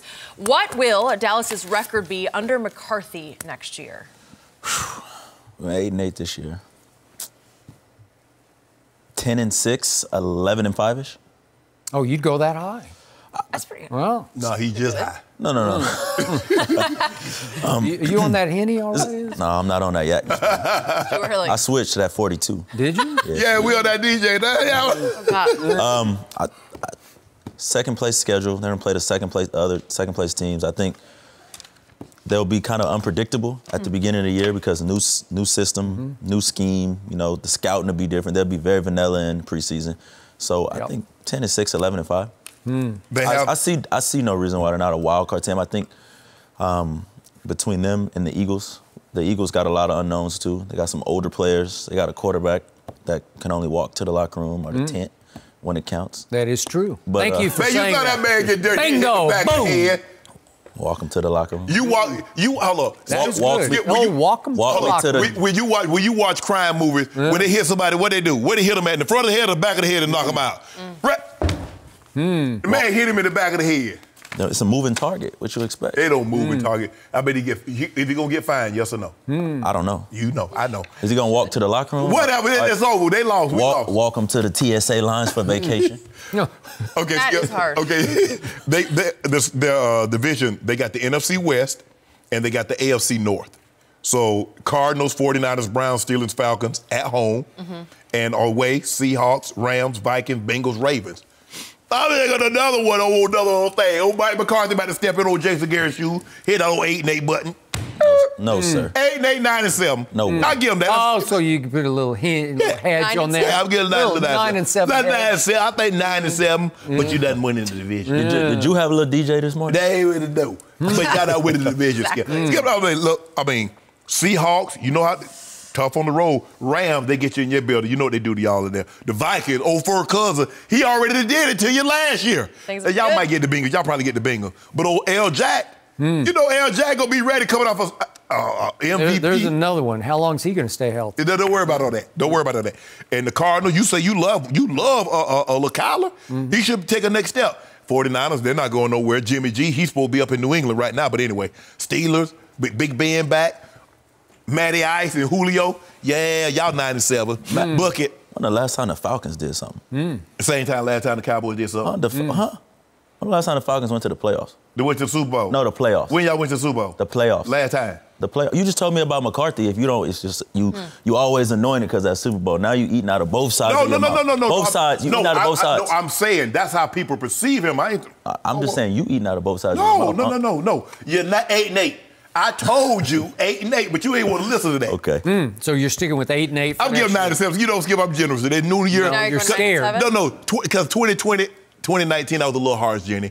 And my New Year's resolution is that, Shannon, my sister said, Shannon, be more positive. Be more, you don't have to be, just like all the time. That's what the resolution is. So nice of you. 9-7, good. So, this year I predicted my Dallas Cowboys would make it to the Super Bowl. You did. And I said they would lose to the New England Patriots. And neither of those things are going to happen. So I was wrong. So I'm not going to overreact about predicting next year. I'm going to scale it back because Mike McCarthy, old M&M, he's like eating an M&M. It's like, plain, not another the regular plain, just the plain M&M. Sorry. So I can't get real excited about this. So my early prediction is 8-8. I'm going to go 8-8. I think if you look at the Dallas Cowboys, traditionally after they go 8-8, they come back and they're 12-4. Okay, but that was under Jason Garrett. Yeah, you got Jason Garrett. He just gained a little weight. But maybe it is. But that was a skip. But we haven't seen what are they normally. Now we understand what they were when they went from Jimmy to Barry Switzer. That was still a Super Bowl team. They came out the Super Bowl. They lost the NFC Championship, repeated the following year. And I know Barry Switzer very well, and I followed him very closely at the University of Oklahoma. He's not a good coach. He's a great football coach. And a lot of people laughed at him because he could do a lot of crazy things. Because he had a little craziness, but he can flat out coach football. Right. That wasn't a good hire. It was a great hire. Right.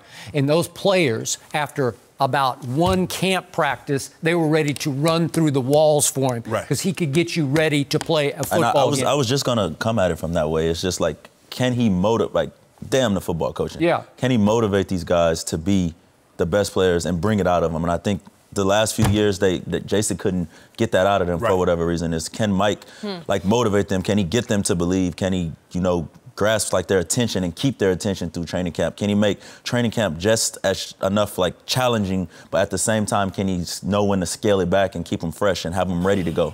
I don't know. That's to be seen. I'm sorry, there are too many big X factors. You mentioned Byron Jones. If you lose him, they had enough trouble covering people this year. I'm sorry. I just don't see how you. That's a lot of money. Pay a quarterback in the top 3, then you play a receiver in the top 3, and then you turn around and you pay a corner in the top 3. And I love Byron's little brother. And you got a D lineman in the top 1. What's saying is, how do you pay a corner in the top 3 that doesn't take away the football? And that's no knock on him. He can cover, but he can't take away. I agree. Give me extra possessions, I'm gonna have a hard time. Okay, all right, and then. In Will McClay, I trust until this last draft, and he did give us Tony Pollard, who was really good, but you're just strengthening a strength. You just got another backup to Zeke. Right. But that Tristan Hill he drafted in the first round, it has bust written all over it. Well, he took a flyer. Second round. Yeah, he took a flyer, Skip. Okay. I mean, the guy's immensely talented, but he had the issues that he brought to Dallas, he had them in college. Okay. That was the red flag. Everybody said if they can get him to meet his potential. So there are no new kids in the pipeline where you say, well, he's ready to take over for him. I was impressed with Michael Gallup. He took a step this year. Okay, well, that's from 2 years ago. I got it. But he took a step this year to get to 1,100 yards. I mean, next year you're looking for him to, become that guy and come down with them contested catches. Well, if that's the case, why am I paying Amari at $16, $17 million? He'll be the number 1. A compliment.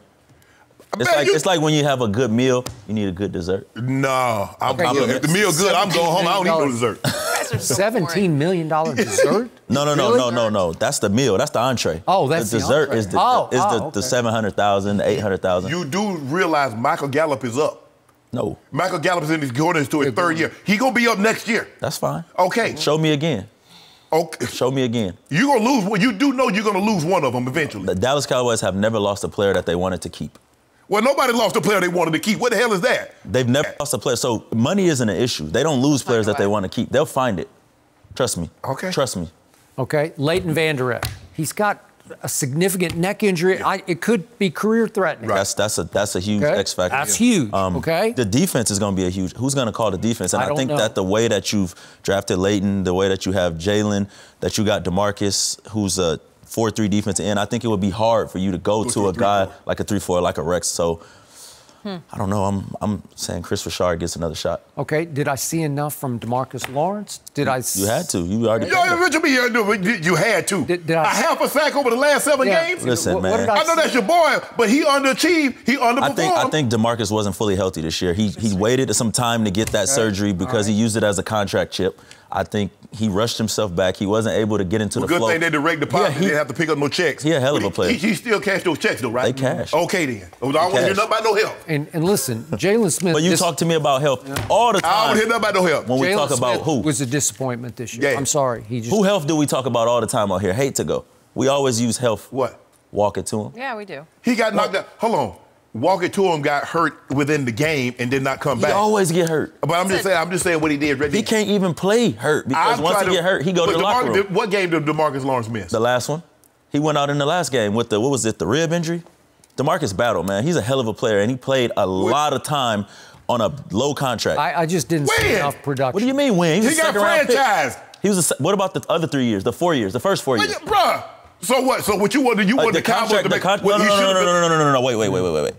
I don't look at somebody's contract, and that the type of contract you have does not tell me the kind of player you are. Because contract negotiations is 2 ways. You know that. You can't say when a player is balling out. You can't say, oh man, he got compensated. I don't pay. Listen, I pay you partly because of what you've done, but of what you're gonna do. So this year his pay is what he's done. He deserved that. No. Why did they franchise him if he didn't deserve it? Well, I give you that. I franchised. That's right. Twice. For what you've done. Twice. Yeah. For what you've done. Twice. For what you've done. Now, what are you doing? What are you doing now? Show me. What did he end up with? 6.5 sacks? 7.5 sacks? At 62 fully guaranteed, you think that's worth it? That 62 fully guaranteed goes for he getting paid for what he did and what he's gonna do. No, I paid you for what you did. By the way, you are miscalling the man's name. It is not DeMarcus. It's just Marcus Lawrence because there's no D in DeMarcus. Took it away. I have a sack over the last 7 games. Double teams, man. Oh, stop it. Double teams. You know who had the highest rate of double teams? Aaron Donald, who also had the highest rate of quarterback pressure and tackle for losses. 2 different positions. Come on. 2 totally different positions, and you know it. Man, stop playing. And you know it. Stop playing. You know it. If you think DeMarcus Lawrence had an okay year, I know that's your boy. He's still that guy. I don't think he's still that guy. Show me. He's still that guy. Show me. Find me a better pass rusher that's 25, 26 years Show me. over the last 3 years. I don't need to show you another. I need to talk about that one. That's the one I'm paying. That's the one that's on my dime. Just because you talk louder than me don't mean you're right. No. I know that's your boy. Just because you talk louder than me does not make you right. See, but you're gonna have to realize. It's not about it being my boy. Like, come on. Football is about ups and downs, and it's like, what can you do like to withstand the really great ones? Don't have. Name me a really great. Von Miller is a great pass rusher. How many sacks this year? He has 7. How many for DeMarcus? 6.5. So should they get rid of him too? Hold on. I'm not saying to get rid of him, but Von Miller didn't have no hell of a year. I'm not saying he had a hell of a year, but I'm saying that's a chip that you can take going forward. You can't switch to a 3-4 with him. No, I'm not saying switch to defense. Time out. We got to get back to the real world here, please, because Todd Archer wait a second. Okay. Todd Archer has reported that Mike McCarthy, like some candidates in the past, stayed the night at Jerry's house. And usually when that happens, it's game over. Although I once remember they tried to hire Terry Donahue, who did spend the night at Jerry's house, and it didn't work out. Wait. Donahue, the referee? Terry Donahue, the GM, football coach at UCLA. UCLA. You're from Southern California. He was in the 49ers. He was the 49ers for a minute. An adult staying the night at another adult's house is strange. I mean, I'm sure Jerry has like a compound, right. multiple options. That's not a friend or a relative. I have had lunch at Jerry's house, so I know it. So is the layout? It's not that big, actually. Did you stay the night? It's a compound. Oh. Did you stay the night? I did not stay the night. You weren't invited to sleep over? No, I can't. I was invited to lunch so I could get reamed, is what happened. Oh, That's what happened. To lunch. Yeah, I don't know about that staying over to people's house. You don't? Yeah, well, especially after get out. Sneaky I'm done. as well. Staying over and drinking tea. Under wraps. Yeah, I'm good. That's when Jerry the next morning says, so I've written down a couple of little figures here for your deal. Here you go. And that you're supposed to say, okay. He could have did that via text. Yeah. Just a casual. Yeah. That's not. You do that's not normal. Grown men in their 50s and 60s do not be staying over at other grown men's houses. Strange. Okay. Well. That was it. Game over. So I guess that's when Jerry decided, I can get along with this guy. Once you're invited in to sleep over, you're So what, good. the man, hey, he come knock on the door. Hey, you up, Mike? Let's talk numbers. I did wonder, do you make a plan? Let's get up at 7:30 or whatever. I don't know. Coffee. I guess when Jerry said, hey, man, you stay, well, so what? Okay, where am I staying? I guess when you don't have a hotel room, Skip, yep. I guess that means you stayed at the mayor house. Love you it. can sleep on the couch. No mercy. Seattle is advancing to that game after a big 17-9 road win against the Eagles. While Philly had overcome injuries all year, they couldn't get past losing Carson Wentz to a head injury early in the first quarter.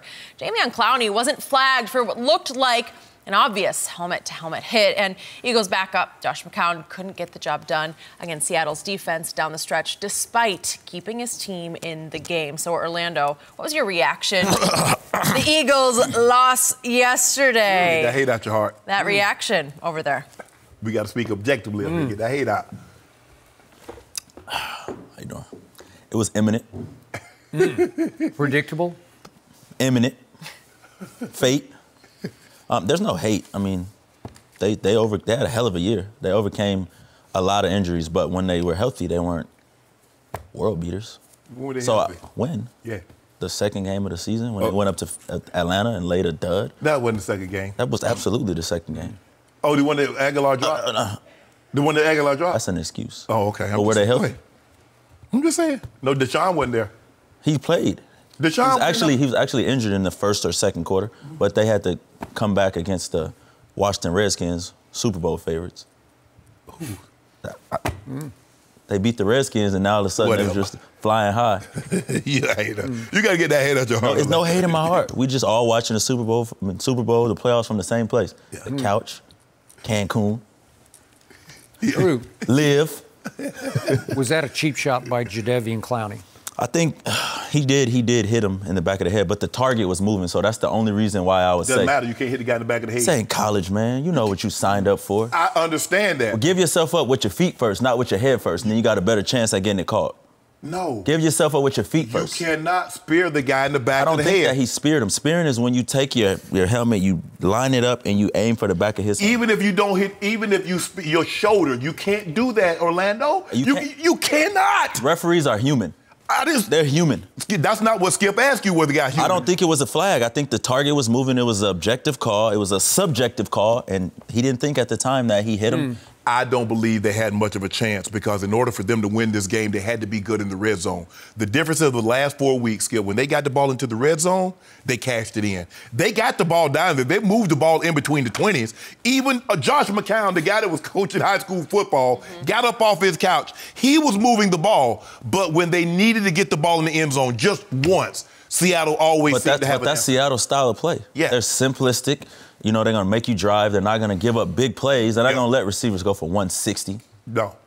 But come on, man. Come on, bro. What? What's the excuse about the defense? The defense. What they leaned on. Their secondary isn't very good. They haven't been good. They benched Darby, who's their number one corner. Teams target. No team target the number one. No. Darby's hurt. Get on that sheet. Look on that sheet. They put him on IR.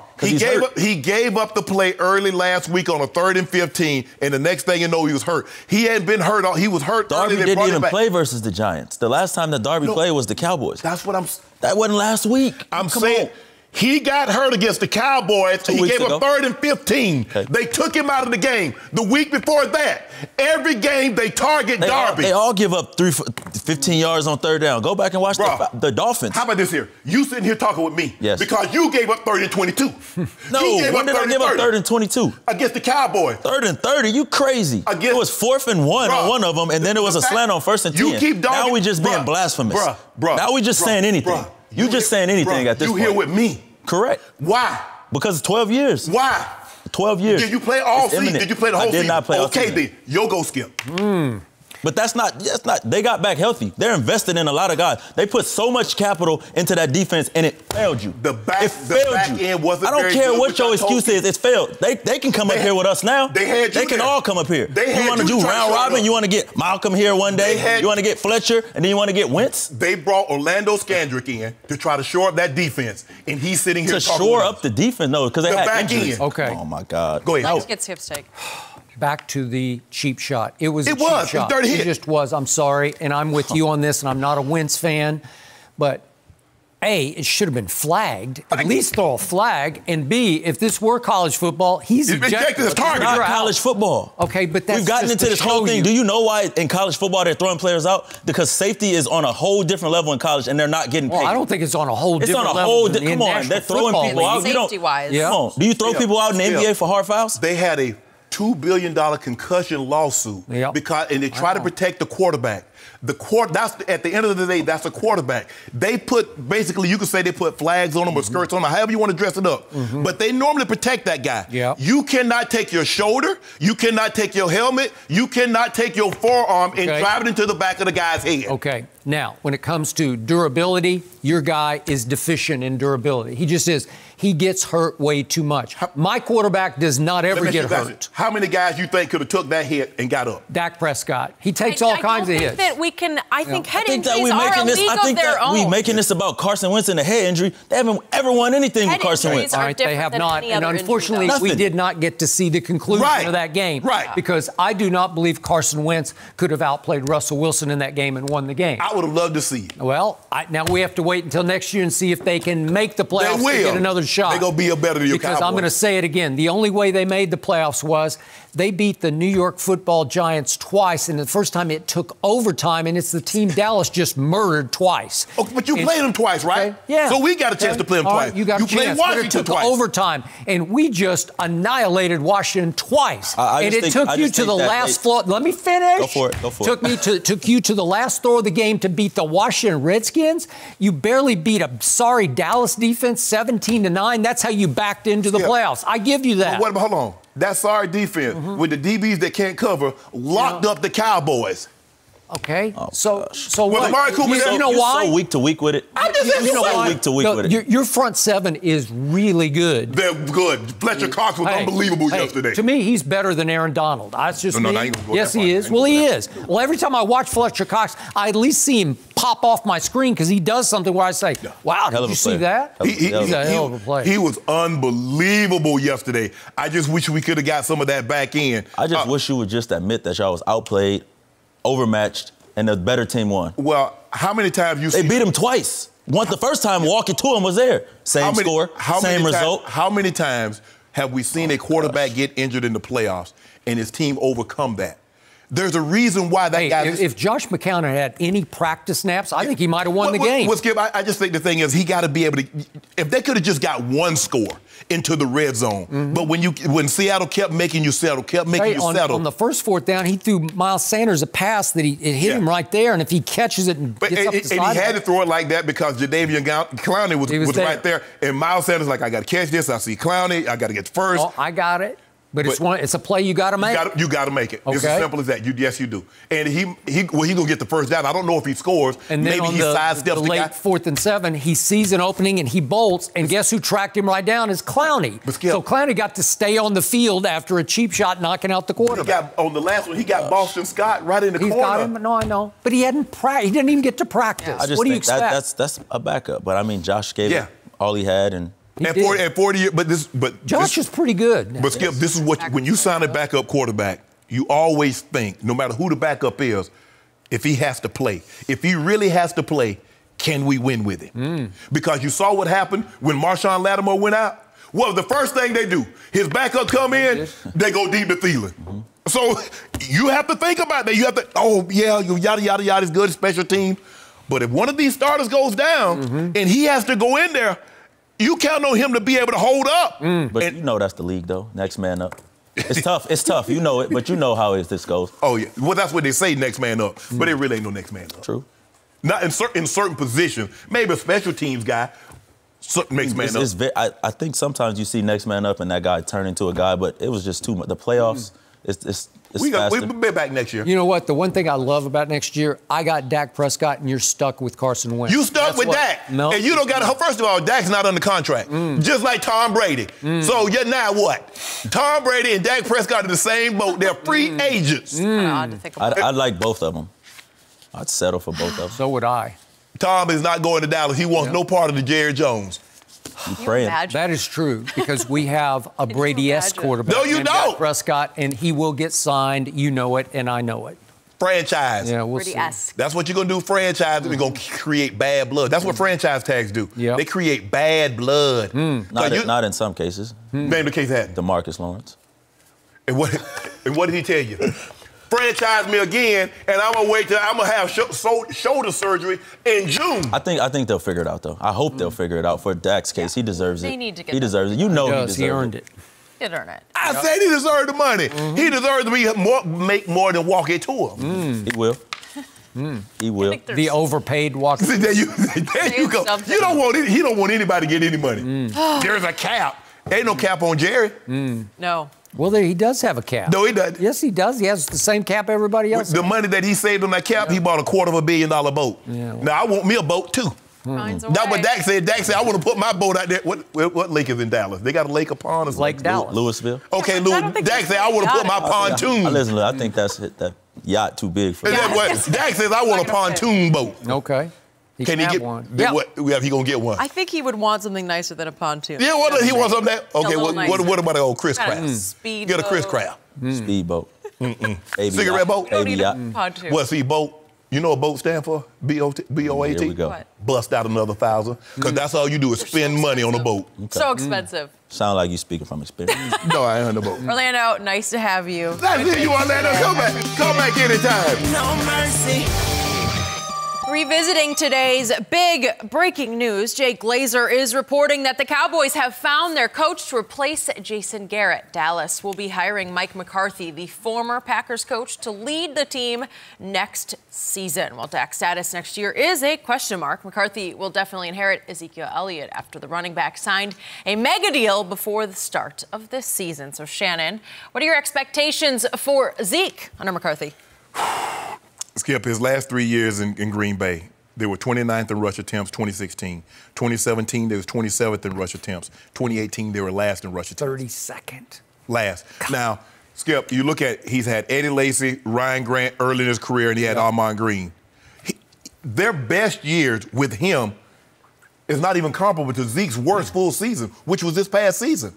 And Zeke still finished 4th in the league in rushing. So he's never had a back quite like Zeke.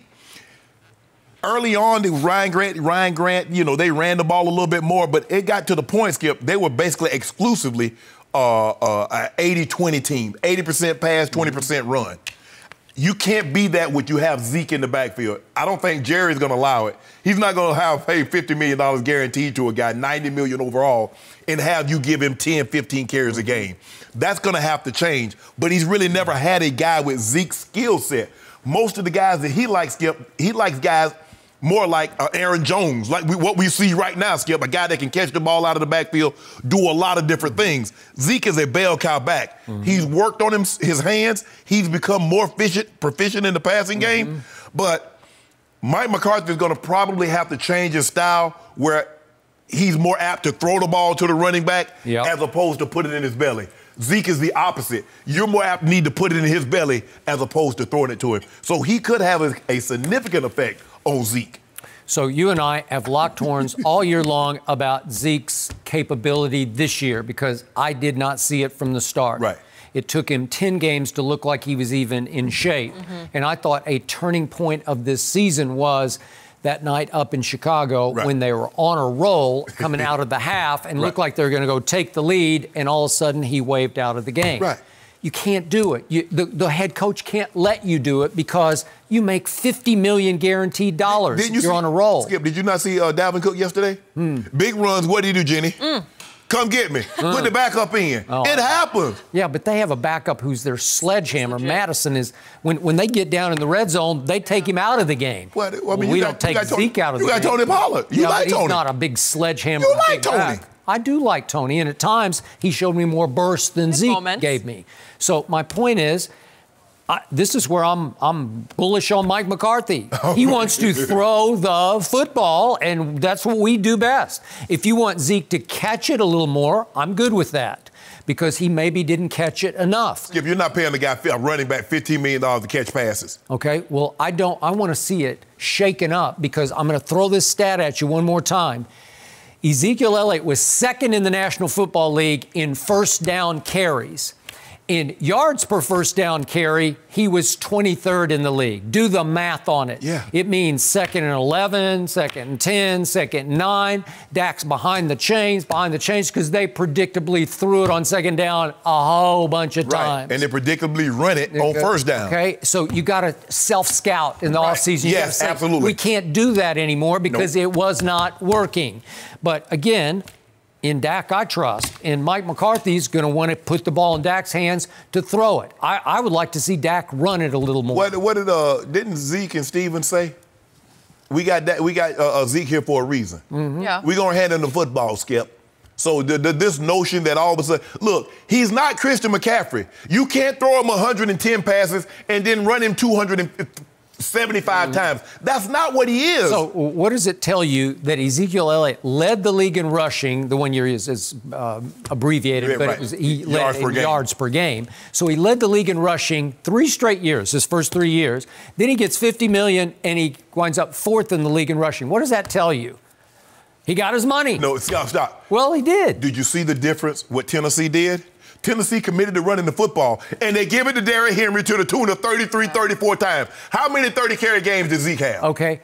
Do you believe that Ezekiel Elliott, the guy you saw this year, could have done to New England at Foxborough what Derrick Henry did on Saturday night? I do not believe it. I'm sorry. There's no way. Listen, Derrick Henry is a moose who runs like a deer. Am I right? He is. He's a moose. He weighs 250 pounds, and he's got burst. Yeah, no bad boy. He would hit it up in there, and I'd say, where did that come from? But your guy couldn't have dropped that dime like Tannehill did on that touchdown. Yeah. You see that tub he threw? Yeah. Yeah, mostly he throws like he's worth a dime. Don't do that, Skip. Don't do that. Come on. What did he have, like 79 yards passing? He threw one good ball. But guess what he got on his resume? I went to New England, and I put an L on Tom Brady. After I was 0-6 at New England. Tom Brady, guess what Tom came after Foxborough, my pop-up shop. Yeah. Tequila for everybody. Yeah. Tom came. Really? Yeah, Tom was there. Pop-up shop? Pop-up shop at Foxborough. Nice of you to fly out for it. Well, guess what? If you put a pop-up down there by that new stadium here in Southern California, nobody's going to come to it next year because he's going to be a Charger. Oh, that's what you want. So you're going to be a Chargers fan next year. I just might be. Yep. Interesting. I don't know if Dak going to like that. Yeah, okay. Dak might not like that. We'll have to see about it. I'm glad you paid a visit. I still love Dak. I just hope he takes this guy along for a great ride, Mike McCarthy. Oh, we gonna take McCarthy for a ride. Okay. No mercy. All right, stop me if you guys have heard this before. Antonio Brown was at it again on Twitter. This time, he first expressed his satisfaction with the Patriots' loss before declaring that he only wants to play with Tom Brady. He later added a few other teams to his hit list, claiming that the, quote, Antonio Brown curse led to the Patriots, Saints, Bills, Raiders, and Steelers all being eliminated. It all makes sense now. Shannon, your reaction to Antonio's tweets? I think it's petty. I think it's childish that he actually believes that he had something to do with these teams losing. But I don't fault him. I don't. I fault the Saints because the Saints asked him not to bring an entourage, and even though he defied what they asked him not to do, they still gave him the opportunity to work out. So he was still rewarded with his negative behavior. So I don't blame him for posting this. But Skip, this is so childlike. That's what you get. You wouldn't let me play, so now you lost. Really? He actually believes that too. Also, hashtag God's plan. Like this was all God's plan. All the off-field incidents he was involved in, those were all God's plan. I don't think so, but that's just my opinion. But he did tweet, although he's about to tweet his way out of the league, but he did tweet, as you pointed out, that he does want to play only with Tom Brady. So why'd he go work out for New Orleans? So, well, if you it depends where Tom Brady wound up, because he can't go back to New England and play for Tom Brady. But if he did wind up with the Los Angeles Chargers, would maybe fit? Well, now I can't Skip. I'm almost hoping Tom Brady goes back to New England. Oh. Just because I want to see him go with Tom Brady. See if he go. Well, the owner will not have him back. I don't think that bridge got burned to the ground. And New Orleans, Pittsburgh, Buffalo, Raiders. Yeah. That curse. Burned. Yeah. Well, Vegas now. Burned Vegas now, burned to the ground. So maybe. But Skip, who does he think? Let me ask you a question, Skip. Who's his audience? Because the people that's clicking and liking this, they don't own teams. Mm-mm. So if you're trying to, okay, yes, you got 26,000, 40,000, 100,000 likes. Which one of those likes got you an interview with a job? Which one is going to get you on a team? He doesn't get that. Do you prefer likes and clicks or job? I don't know. Give me the job. Yeah. One has a little bit more of a payday. That is it for us. We'll be back tomorrow morning at 9:30 Eastern. No mercy. Thanks for listening to the Undisputed Podcast. I'm Jenny Taft. Join us again at the same time tomorrow morning, 9:30 Eastern. We'll see you then. Fox Sports, one of one.